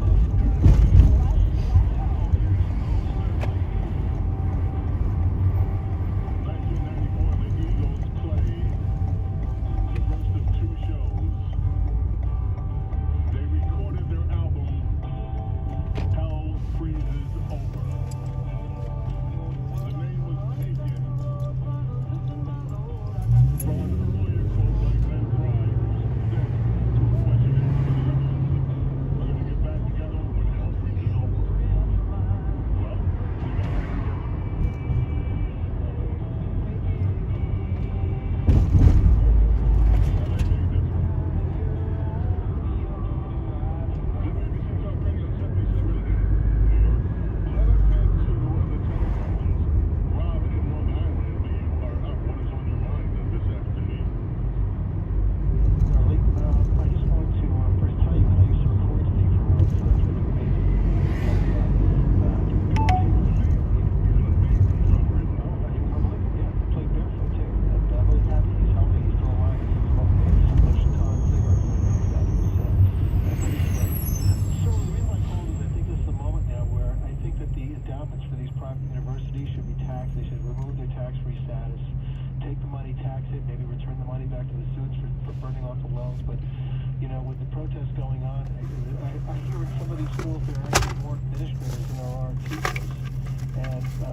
Close. You've been here before. You know your ABC here. But tell Mama we love her. Yeah. Ima, נכון? Okay, Yes. this is my gift to Ima, okay? Because we love her so much. Thank you. God bless. What's her name? Ellen. Ellen, beautiful. Thank you. God bless you. Have a good day. Thank you. Shalom. Shalom. Chag Sameach. Appreciate you call so much. Alan in New York. Thank you. How are you doing? Hey, Bo. So, I have a hypothesis here, and I want you to follow me on it. In that, number one, the student protesters and their like to take for agitators are not going to be prosecuted for hate speech, hate crimes, or aiding and abetting. Do you think that's going to be the case? Do I think that any of these students will be arrested for hate speech? Of course not. Alvin Bragg is too busy. Look, Alvin Bragg won't even keep in New York not law enforcement, but prosecutors and judges have a hard time trying to keep murderers and rapists in jail, let alone chicks here spouting hatred. They won't even prosecute criminals with violent crimes and keep them behind bars. Fat chance that they're going to keep some of these students or actually hold them accountable for the hate speech that they're spewing. Well, this is my point. And in the accompanying hypothesis, I believe that this whole thing is going on because the Democrats realize that Trump and the Republicans may start having the edge here, and they're using this as a way to try to curb that. But I got a message for Governor Hochul and the New York State Legislature, and that is where I live, up in Orange, there is a very large Orthodox Jewish community, and I've spoken with some of these people because I work in there sometimes, and they are pissed. They are afraid for their safety, they're afraid for Israel, and they are going to vote Republican and Trump should they be given the chance this November. So the Democrats need to watch out. Well, I certainly hope that people are reassessing their votes. And I hope that this could be a break in a lot of the traditional coalition of the Democrat Party. One thing that I am advocating for, and I want everyone to encourage it if you think it's a good idea, is that these protesters should all meet up at the Democrat National Convention. They should encamp at the DNC convention this summer so that they can be listened to and their feelings can be taken into consideration. Why go to a college campus where no one cares where you are? The politicians making decisions are going to be at the DNC. Go there and protest in Chicago. Let's make Chicago protest city all over again, just like in 1968. Great call, thank you. We have a call from Naked. Naked is on the line. Hey, what's up, buddy? Could this be the Naked Cowboy? I promise you my Trump song. Ready? Trump's taking those regulations off the backs of those corporations. Sounds like a good idea to me. Trump's gonna build a wall. That wall's gonna protect us all. Sounds like a good idea to me. Gonna get the economy moving again. Lower taxes to you, my friend. Sounds like a good idea to me. LGBT's okay, but 3 bathrooms is a little gay. Sound like a good idea to me. Speed trap reported ahead. Gonna protect the cops, cause all lives matter. Throw those thugs in the slammers. Sound like a good idea to me. No more. Indictment, convict them, throw them in jail. No matter what you do, Trump will still prevail. Sounds like a good idea to me. Hey, Bo, I love you, buddy. How you doing? You can catch the Naked Cowboy in Times Square if you have to be there at the right time. The Naked Cowboy, a command performance. By the way, has anybody taken note of the big thing that happened this morning? Diego, do you know what I'm referring to? This goes right to the heart of the Me Too movement. Me Too. Yes. Remember that Hollywood mogul that everyone said was the worst scum of the earth, on the earth, the one that everyone seemed to know what he was doing. No one would put a stop to it. Girls, even though they knew he had a bad reputation for asking them to do things that were unbecoming, still flocked to his hotel room and still dallied around with him. And then later on, of course, they complained that Harvey did terrible, terrible things to them in order to secure their career advancement. That guy locked up in jail. Here in he's out. Well, he's not out. But the court found that he was wrongly convicted. Harvey Weinstein. What does this mean? What does this mean to the Me Too movement? What does this mean to the way we look at bad men? Harvey Weinstein. And it was, people are saying it's a technicality. At the time, I thought it was bizarre, and I said so. You had women who were not involved in the case at all, testifying about the awful things that Harvey Weinstein did to them. That's the nut of it, no pun intended. And Harvey, apparently, the courts took a look at the way that case was conducted and said, nope, this wasn't right. I wonder how this is going to impact what's left of the Me Too movement. We have to check in with Lou Dobbs, ladies and gentlemen. Birthday today. Heavenly.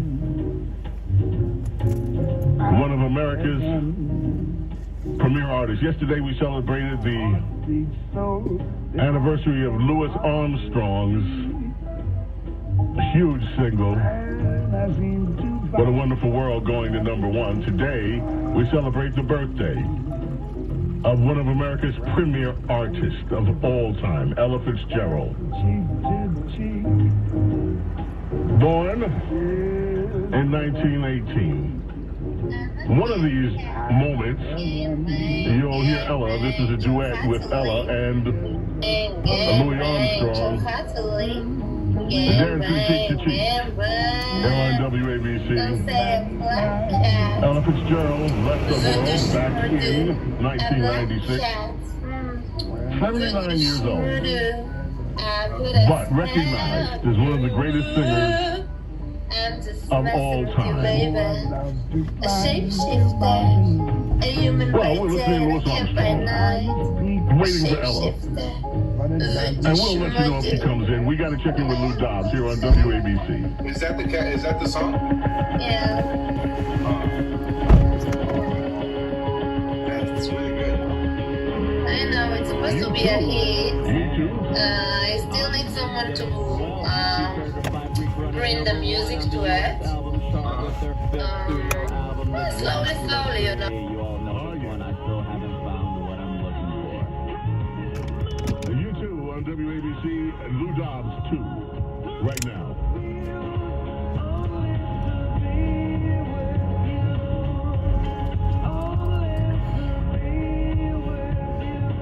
This is The Rush Hour with Bo Snerdley. On 77 WABC. Yes. Children Museum. Huh? Children Museum. So Children Museum, also we can have lunch at that restaurant we always go, you know, the chicken chiripin and also 16 handle. That's a good deal tomorrow, okay? Let's see. Yeah, and good, it's free. The Children Museum, it's free, so that's what's good about it. Yeah. Okay. Okay, put in your calendar. Children Museum tomorrow, like around 11 o'clock. That's a good deal. I just passed by the place. And I said, how come I didn't think about it today? One more hour for one tomato, okay? One more hour. Okay. See you soon. Okay, bye. Babuba, babushka, bayush.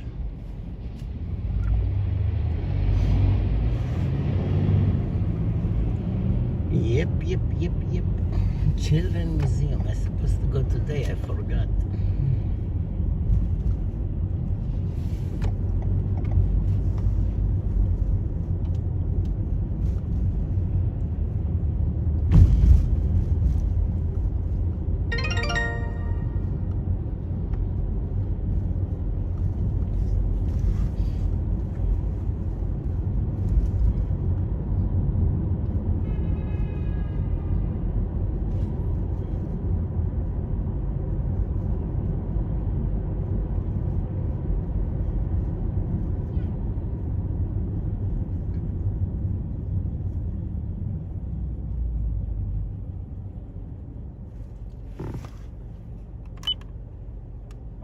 FD&C. I want to learn how to cook, but I keep ordering takeout.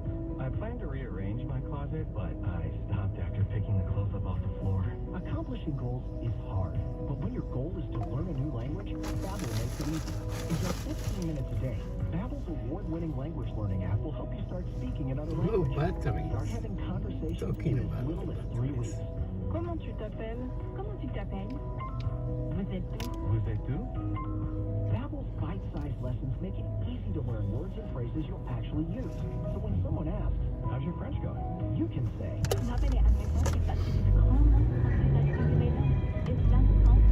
¿Cómo estás?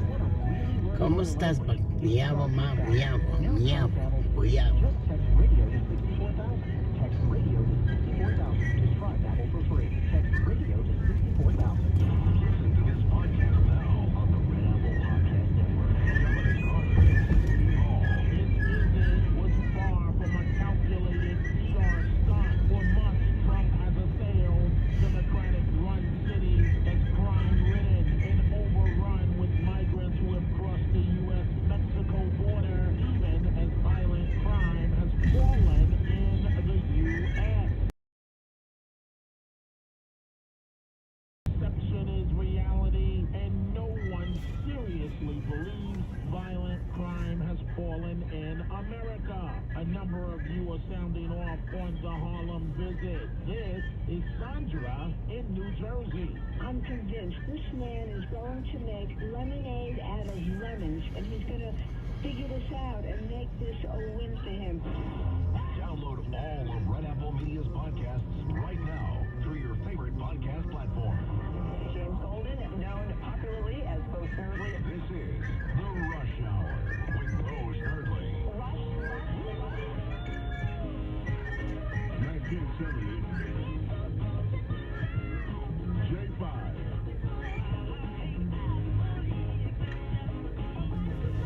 Jackie. Tito. Marlon. Jermaine. And Michael. Together on Motown. The Jackson 5 with their second #1 hit on this day in 1970.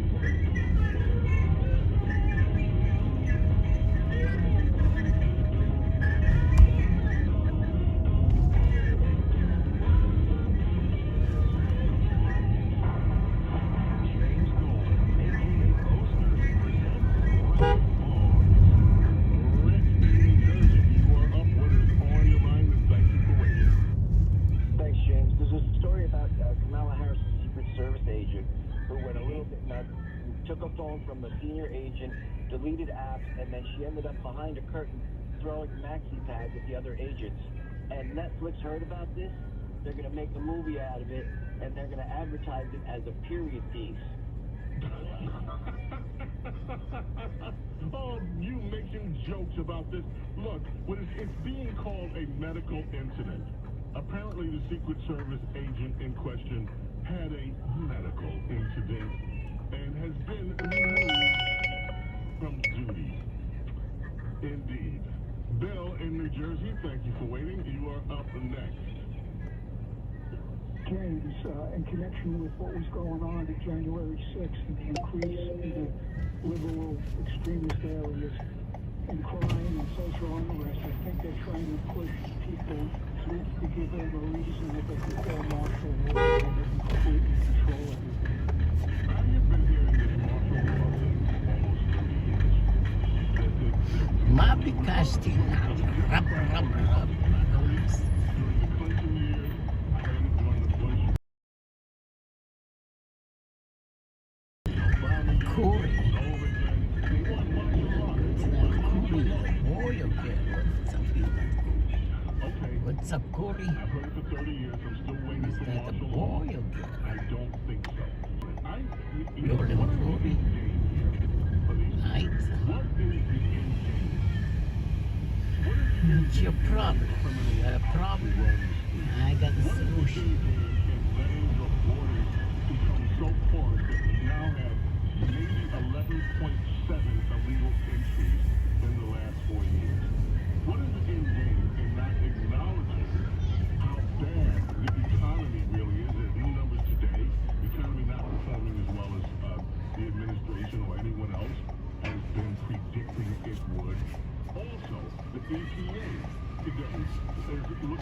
hamstrings, coal plants, again, those that are left.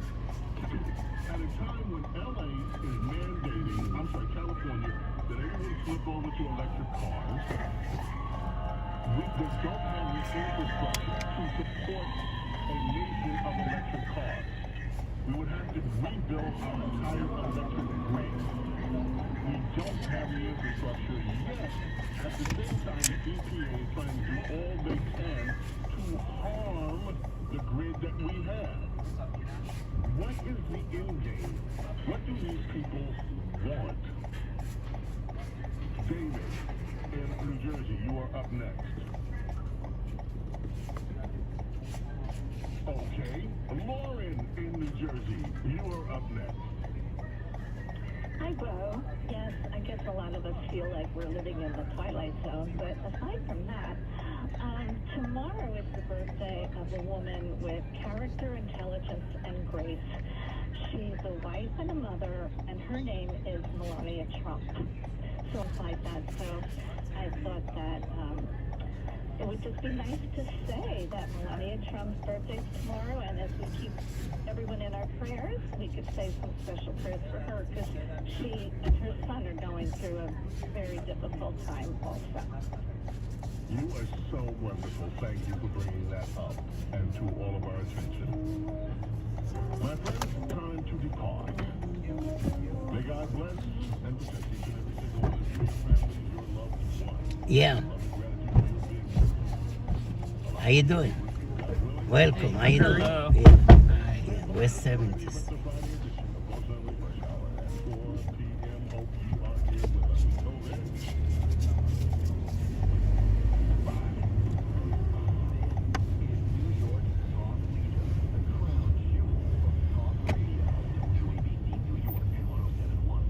Speed trap reported ahead.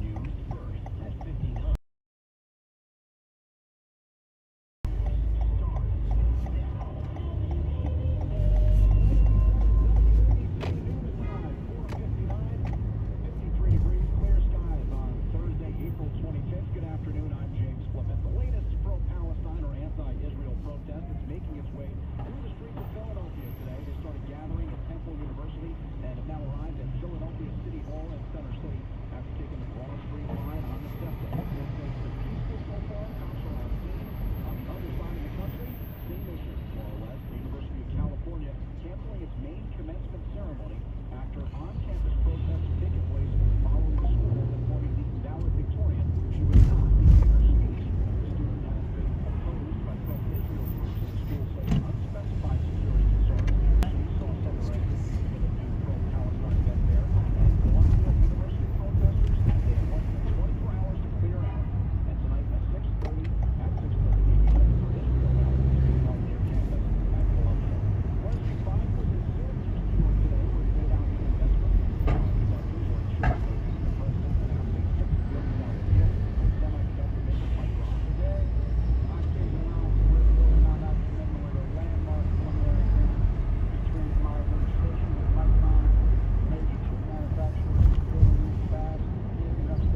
about your chickens?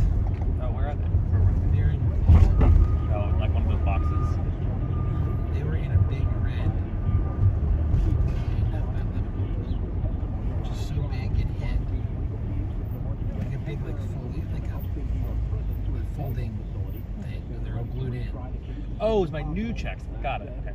So I put a checkbook in our one in the house is still in that book, and then one in my bag to bring up to the country. And you see my message that I got the date for his wearing in. No, I didn't see it. It's on the 17th of May. How fabulous. And elegant 9 a.m.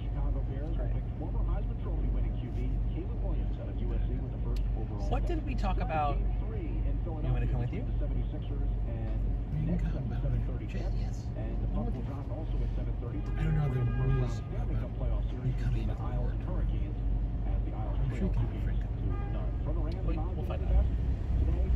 There was some date we were talking about. Was it with a certain person? It wasn't a date like a date we had. It was a date like a day. Yeah. It wasn't our anniversary.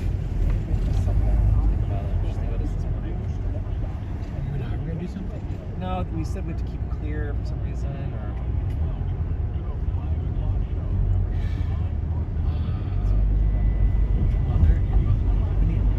When are your parents coming? I asked because I'm confused. Why are you confused? Which weekend? The weekend before the Crazy Week. So not every Thursday. Wait, they are here Mother's Day. This day is a week before. Oh, so When is Mother's Day? the 12th. That's when they're here. Tracy was just No, you're mistaken. Sorry, hang on. So, just stop. Okay.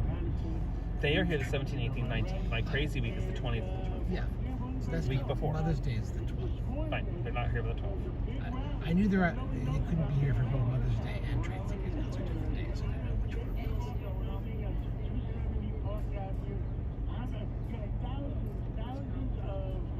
was. They arrive on the 16th. So I have my swearing in on the 17th. Oh, great. My parents to go.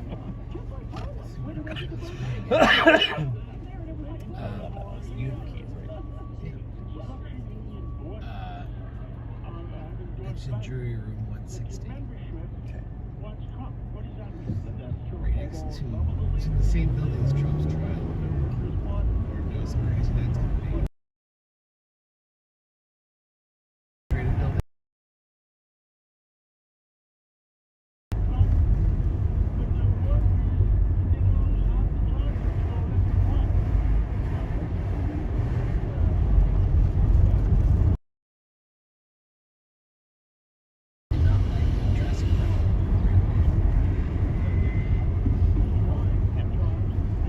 Talking to you. That's what it said. I know. We're not talking about it.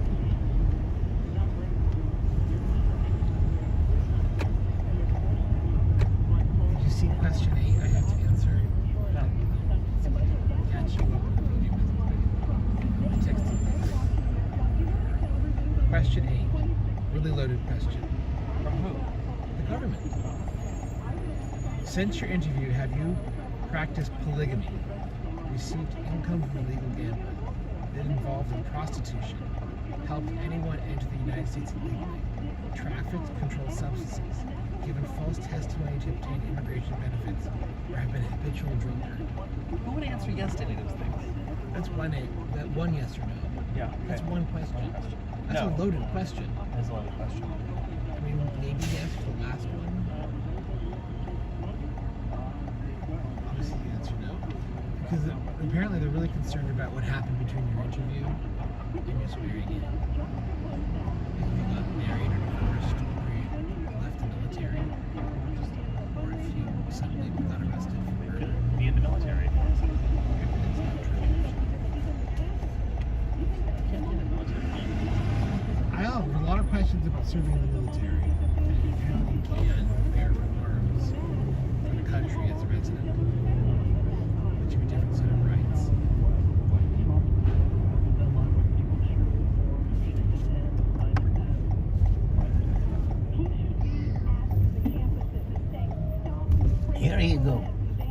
Is that a theater or just? It's perfect. Yep. Thank you.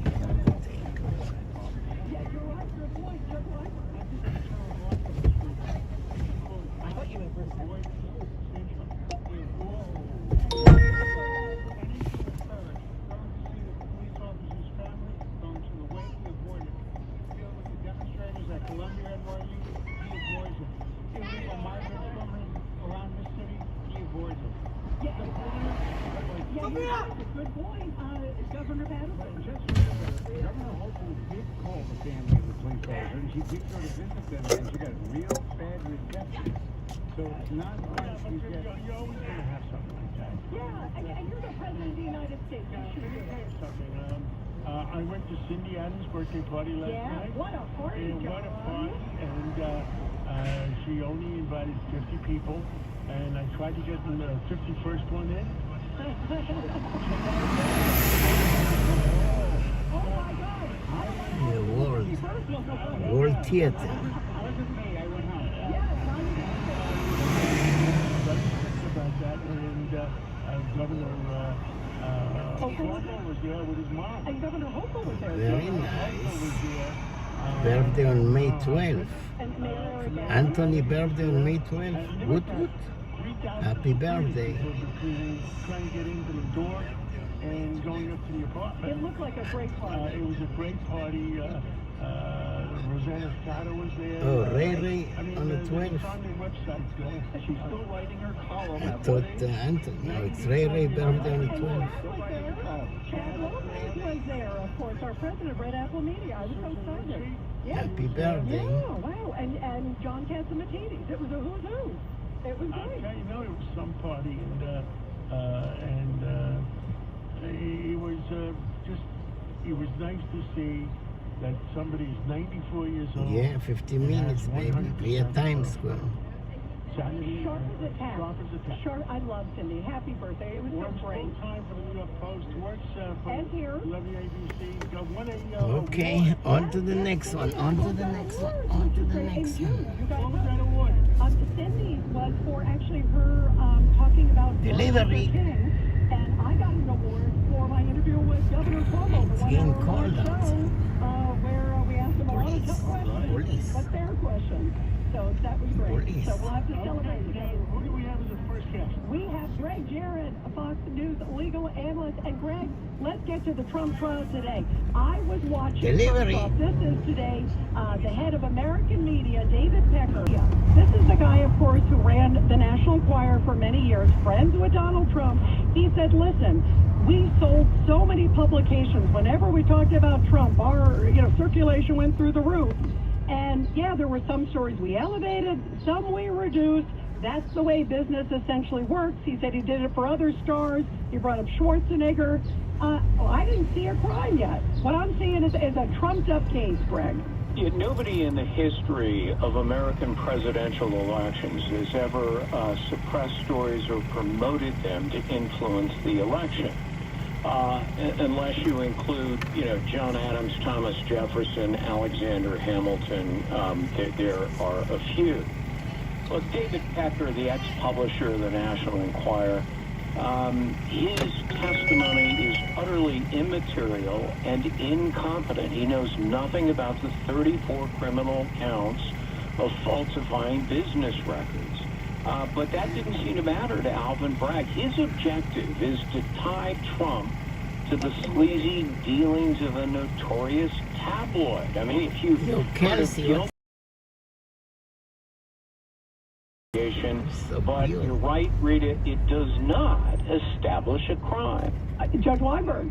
Greg, you know what this is all about? This is an attempt to prove a conspiracy which has never been charged in the indictment by otherwise innocent acts. They're trying to prejudice this jury by showing that this is connected to campaign finance. Manhattan District Attorney, because he has no jurisdiction over it. Yeah, you're 100% right, Judge. It's not a crime for a candidate and his supporters to try to influence an election. That's what political campaigns exist to do, as, Andy McCarthy, the former federal prosecutor, so eloquently pointed out in his recent column. What's arguably illegal under state law in New York is to conspire by unlawful means, but that's not what happened in this so-called hush money case involving Stormy Daniels. She demanded cash. Trump capitulated. She signed a non-disclosure in exchange for silence. Where is the crime? You know what? It doesn't exist. You know, one of the things, Greg, I was watching a bit of the highlights today, and one of my favorite points, first off, is it's all these NDAs, these non-disclosure agreements. They're not illegal. If that's the case, almost every celebrity or member of Congress is going to be in trouble. The other part is the counter questioning, of course, and they said, what do you think of Trump? I really like him. He's a great guy. I mean, it was like kaboom. And Greg, let me tell you something that's very troubling to me, and it has not been fair with Governor Patterson and John and Rita. Who did they bring in from the Justice Department?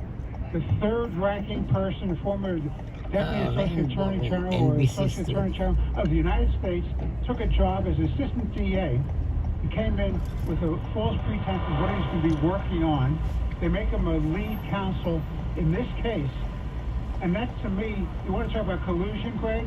That's collusion between the White House, the Justice Department, and the Manhattan DA on this case. What say you? This is Colangelo, right? This is Colangelo. Yeah, Michael Colangelo. So number three, you Colangelo. But at any rate, okay, let's be fair. When Colangelo was at the Department of Justice, Joe Biden's number 3, why didn't he prosecute Joe for conspiring with others to bury or censor the infamous laptop story in the weeks before the 2020 presidential election? Wasn't that a conspiracy? Yeah, that's presidential, right? And what about the Clinton fabricated Russia collusion nonsense? Oh, of course. Or Hillary Clinton smothering accusations of her husband's infidelity during her 2016 campaign to influence the election. Look, I'm not suggesting that Biden or Clinton should have been charged. They shouldn't have been, because the law isn't there to support it. But if your last name is Trump, it's a different standard. And God. Yes, and his announcement of Colangelo coming on board was that he is there to support the office's housing and tenant protection, labor and work protection, and white-collar investigation. Nothing about this client, this case. But you know what the irony of it is, you guys? He had a better, you all know, It was a cover-up. he had a much better position where he was. You don't say, hey, I'm going to take a big He came down demotion. from the clouds, Yes. but as low as you can get. That's the irony of it all. You don't say, I'm going to lower myself and then The get American inserted. people have to realize what this is just politics. I mean, what I think, guys, How you doing? You want to open the trunk or you okay? It's okay. Kelsey, yeah? Yes.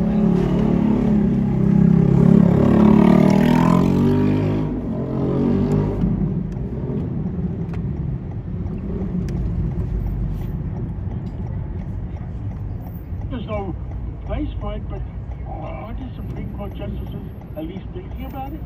Well, judging by the questions they posed today, then yes, I think the answer is yes. But they're not going to do that. Look, what is so troubling to me is that this is a violation of the First Amendment rights of the American public. People think, well, it's only the Speaker, Donald Trump, that is being gagged here and tied up in court while Biden campaigns.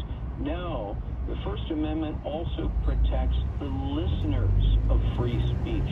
And here, in an important election, they have a constitutional right to hear from the Republican candidate for president, and yet he's being gagged in two ways. First, by Judge Rashan, but second of all, in a larger context, he's being gagged by these politically motivated cases meant to keep him off the campaign trail.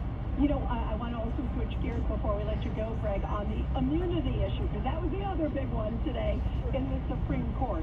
And I was listening to some of the arguments. I'm a bit wonky. I used to cover the Supreme Court, too, so I spent a lot of time there, right? But, you know what's interesting? You can hear some of them going, well, where do we extend this? And Trump made an interesting point. He's been saying this, if you're going to go after me, well, then I guess And then where do you draw the line? I mean, you think about all the different activities. Boy, does this open a huge can of worms. But where do you think this is going to fall? Yeah, I think what the justices are going to do is do what I predicted. You and I have talked about this before in your program. They spoke a great deal about Nixon versus Fitzgerald, the 1982 case that gave presidents immunity from civil lawsuits as long as their actions fall within the outer perimeter of a in that direction. To extend the immunity protection to criminal prosecutions. Why? Because the exact same reasoning applies if there's no immunity. The chilling effect on presidential decision-making would be severe. So I think that's the way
Estimated time in traffic, 9 minutes.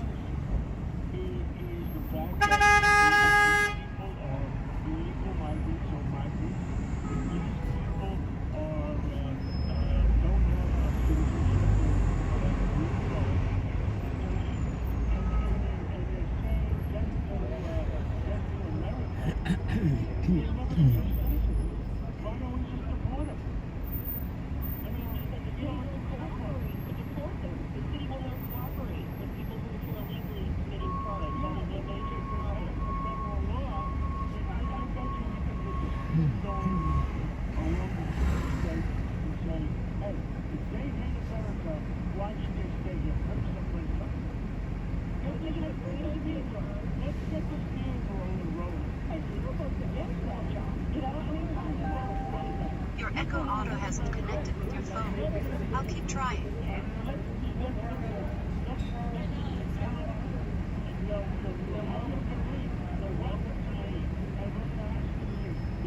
Now in setup mode. When you can safely do so, go to your Alexa app and add a new device.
844-JAM 1010. That's 844-JAM 1010. Traffic is sponsored by Barnesburg.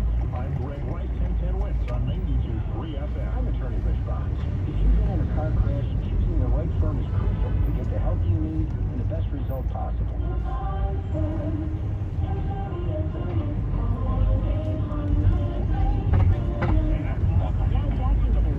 Forecast. Here's meteorologist Brian Thompson. From early after a sunny day today, it's going to stay mostly clear tonight. Only a bit on the chilly side with new areas of frost away from the city and breeze in some far northern western suburbs. Those will range from the 30s to suburbs to about 41. Will be a little bit milder than today, a high up to 62, so a very nice April day. We'll have a clear sky tomorrow night. Lows will range from the 30s in suburbs to 45 in the city. Early sun on Saturday will fade behind clouds. There will be a shower around during the afternoon, especially at night. Saturday's high about 61.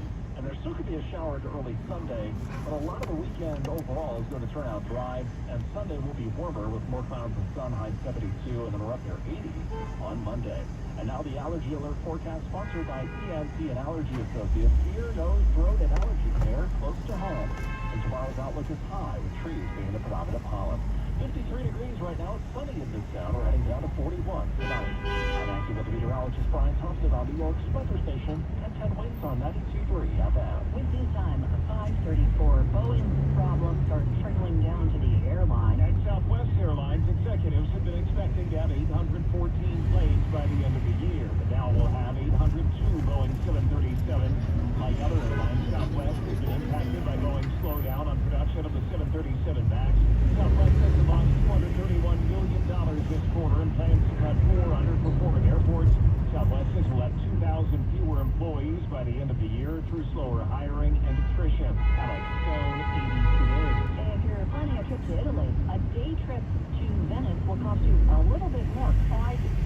Today marks day 1 of the new entry fee being collected for day trippers who want to check out Italy's city of canals. Authorities are hoping the fee will discourage visitors from arriving on peak days and make the city more livable for its dwindling number of residents. With this time 5:35, it's a royal jam showdown between Buckingham Palace and Meghan Markle. Just days after Meghan's American Riviera Orchard jams went out to a select group of celebrity taste testers, the gift shop at Buckingham Palace has released an ad for its strawberry preserve, described as made with only the finest of British berries.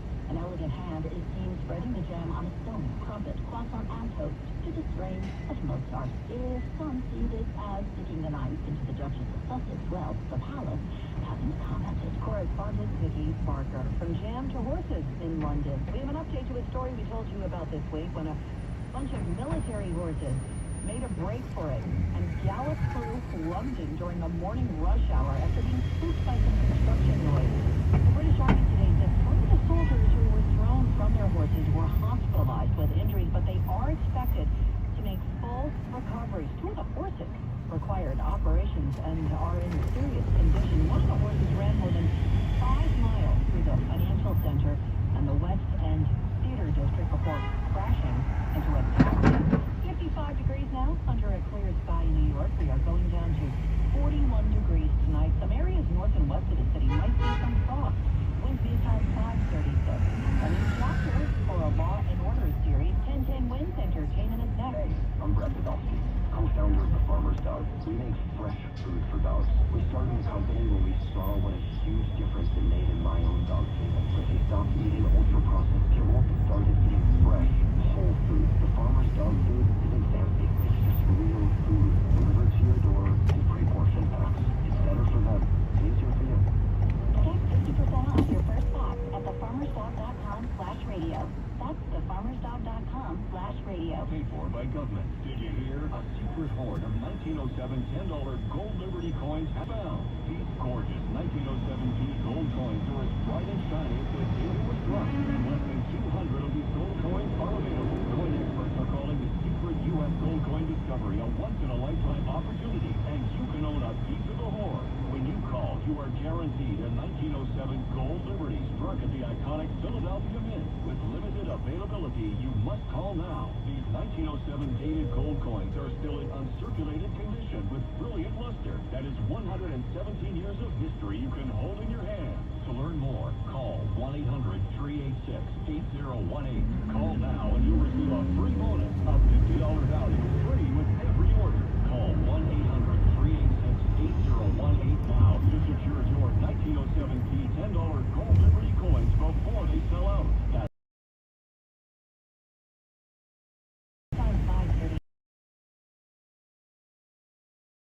You're a fan of Law and Order, Organized Crime. The NBC's here. New episodes are on the way. Musician and actor Herb is once again teaming up with Oprah Winfrey. Developing a film inspired by college featurettes.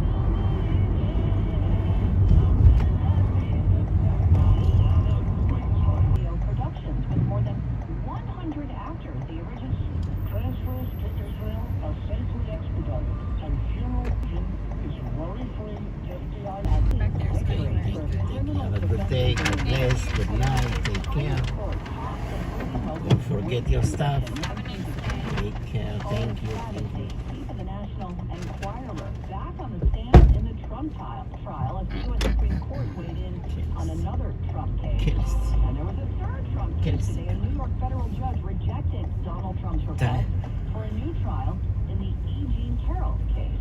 The NYPD hoping someone recognizes the suspects who have been mugging commuters on the number 2 train in the Bronx. The White House was keeping up with the Kardashians today. In sports, playoff action tonight at UBS when the Islanders host Carolina. Time Nets are to in go. Philadelphia for their series against the 76ers. Time to go home. George Oakland, Tintin, when DocuWeather says My clear tonight, baby. a little cold for the game in the Bronx, low 41 degrees. Sunshine tomorrow, high 62. Wednesday, time 5:41. Time for Time to go home to my baby. The Medicine.com traffic center here is Greg Rice. Well, this isn't good on the FDR. South and your East 116th Street. I'm not sure if this is a truck or a trailer, but whatever it is doesn't belong on the South End FDR. They're in the process of closing the South End FDR drive near East 116th Street to get rid of whatever this is. Problem is, doesn't get much better after this. From East 96 all the way down through the Battery Park underpass is a whole other mess. Northbound FDR slows from the Manhattan Bridge up to the RFK and then from the 130s on up there. Delivery. Follows a similar script to the outbound George. Aside from the southbound Henry Hudson Parkway, everything else is a bit of a mess. Looking at the Lincoln Tunnel, it's at least 30 minutes into town. The outbound side of the Lincoln Tunnel, 20 or so off of 9th Avenue, 30 to 40 from 11th, and worse, at least 45 minutes home at the outbound Holland. Outbound Covers Roadway, inbound Skyway are loaded up, so the Newark Bay is a much better place. Southbound New England Thruway in Westchester coming down to exit 17 to crash in the left lane for Larchmont, and you're slow out of Rye. Now the outer bridge crossing, this time we've got trouble Staten Island down there, the left lane out with a breakout. Turnpike to the Catapult. Speed trap reported ahead. Speed port. Vino, what's up, Vino? How you doing?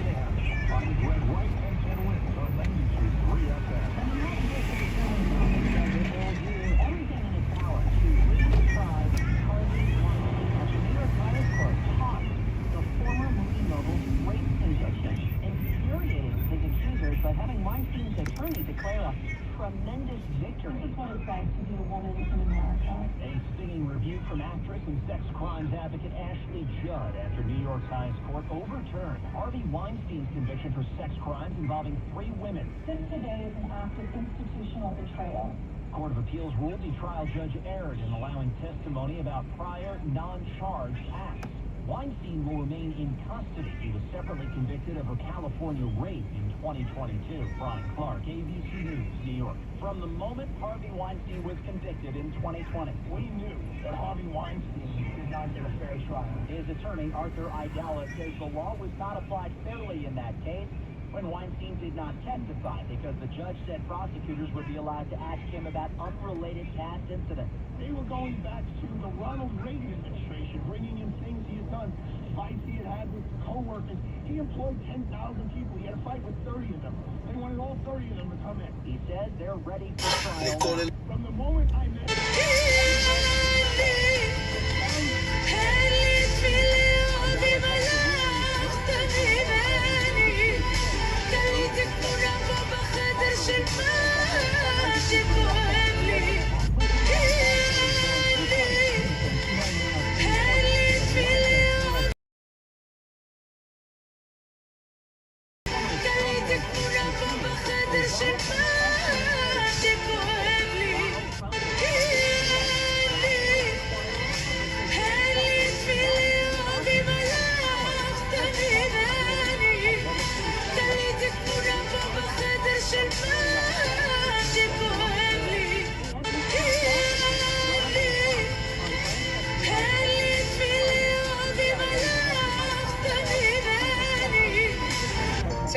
me tell you about... טוב, בואו נתחיל את הסיפור נשמות, בלי פתיח, בלי הקדמה, תקשיבו.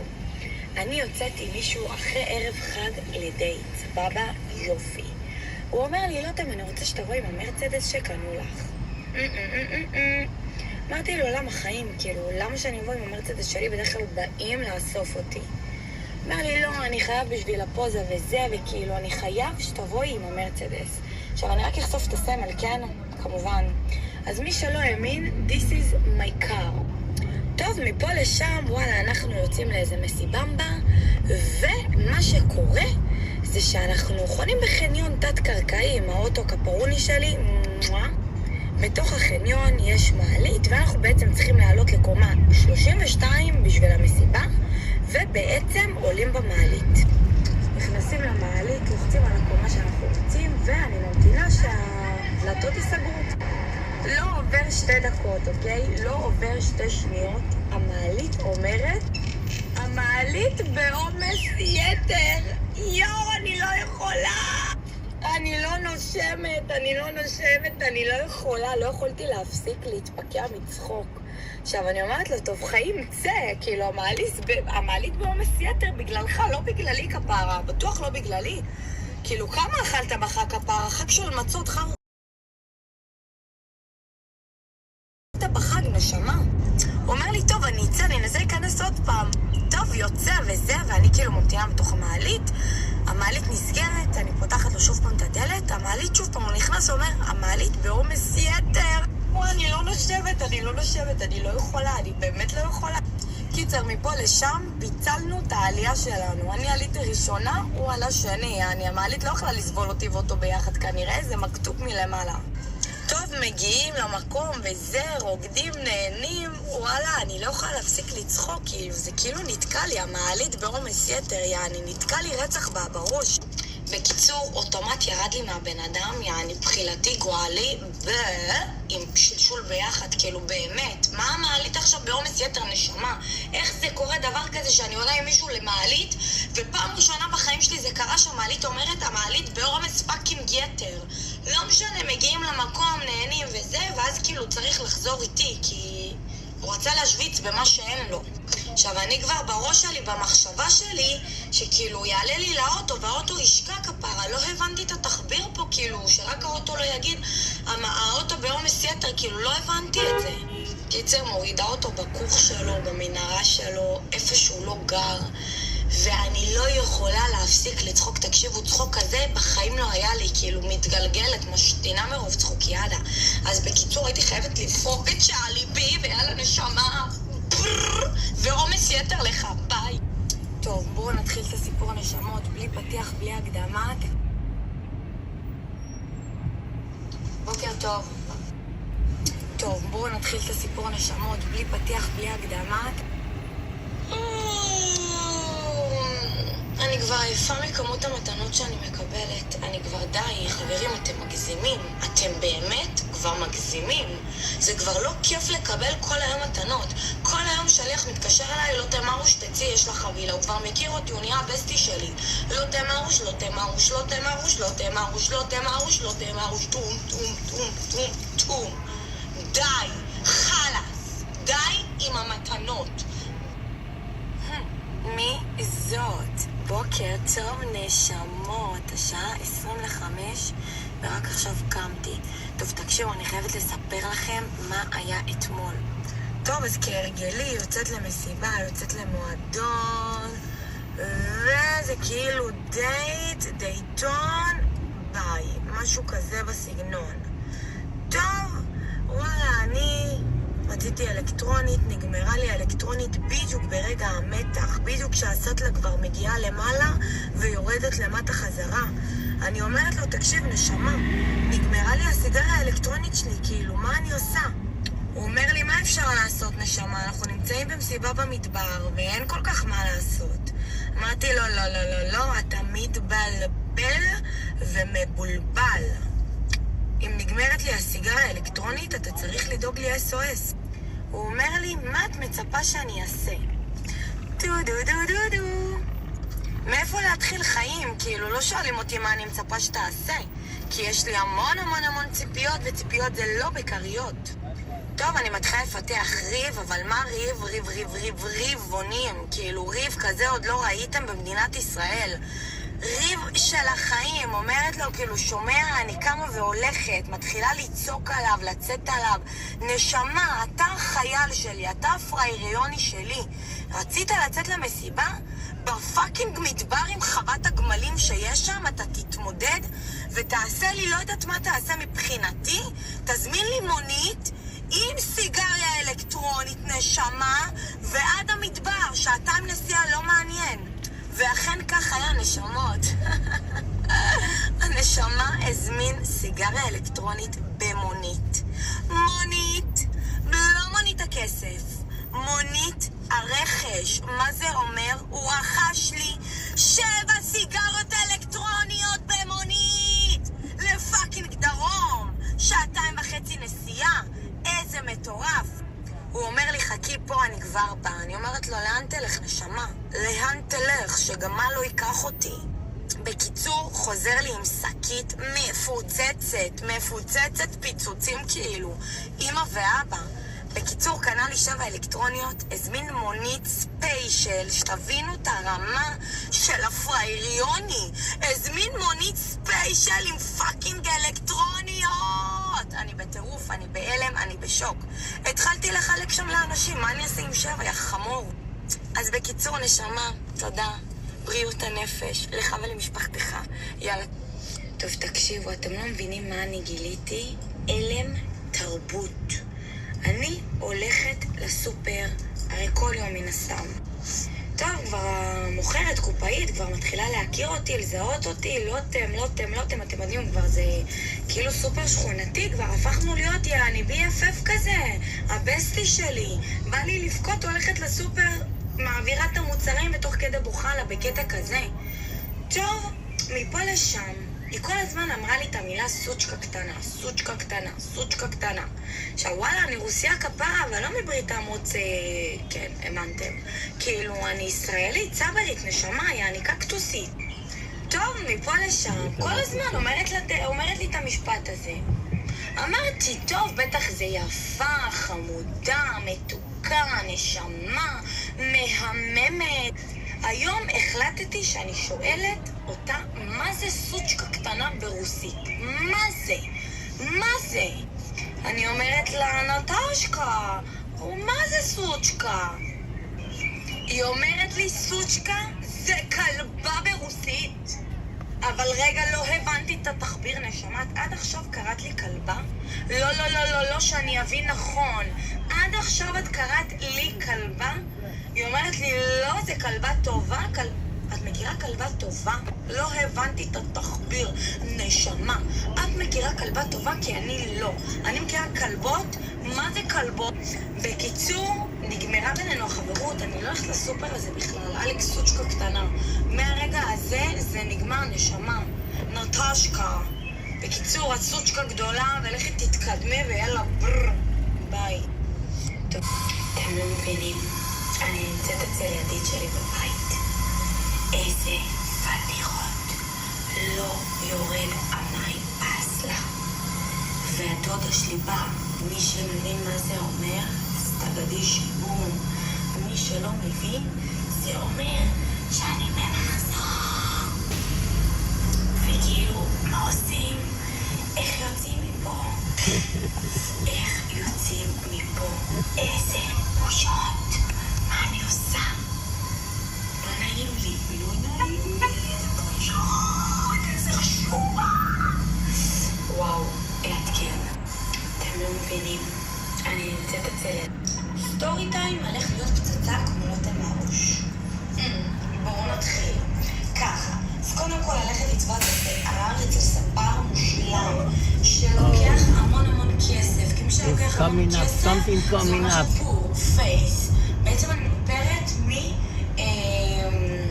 מדיור, הלכתי לבדוק, למה שכחתי, יש לי כמה עיצורים.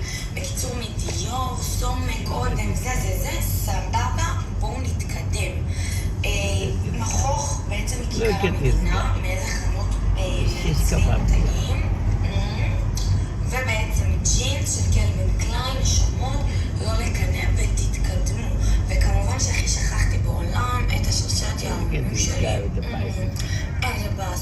Thank you, everybody. See you tomorrow. Peace and love. Peace and love. Thank you, everybody. See you tomorrow. Peace and love. Peace and love. 1 tomatoes. Right here, right tomato. Thank you. Dave E, Ray Ray, Yep Yep, Joseph, Taylor. See you mañana. One love, one peace.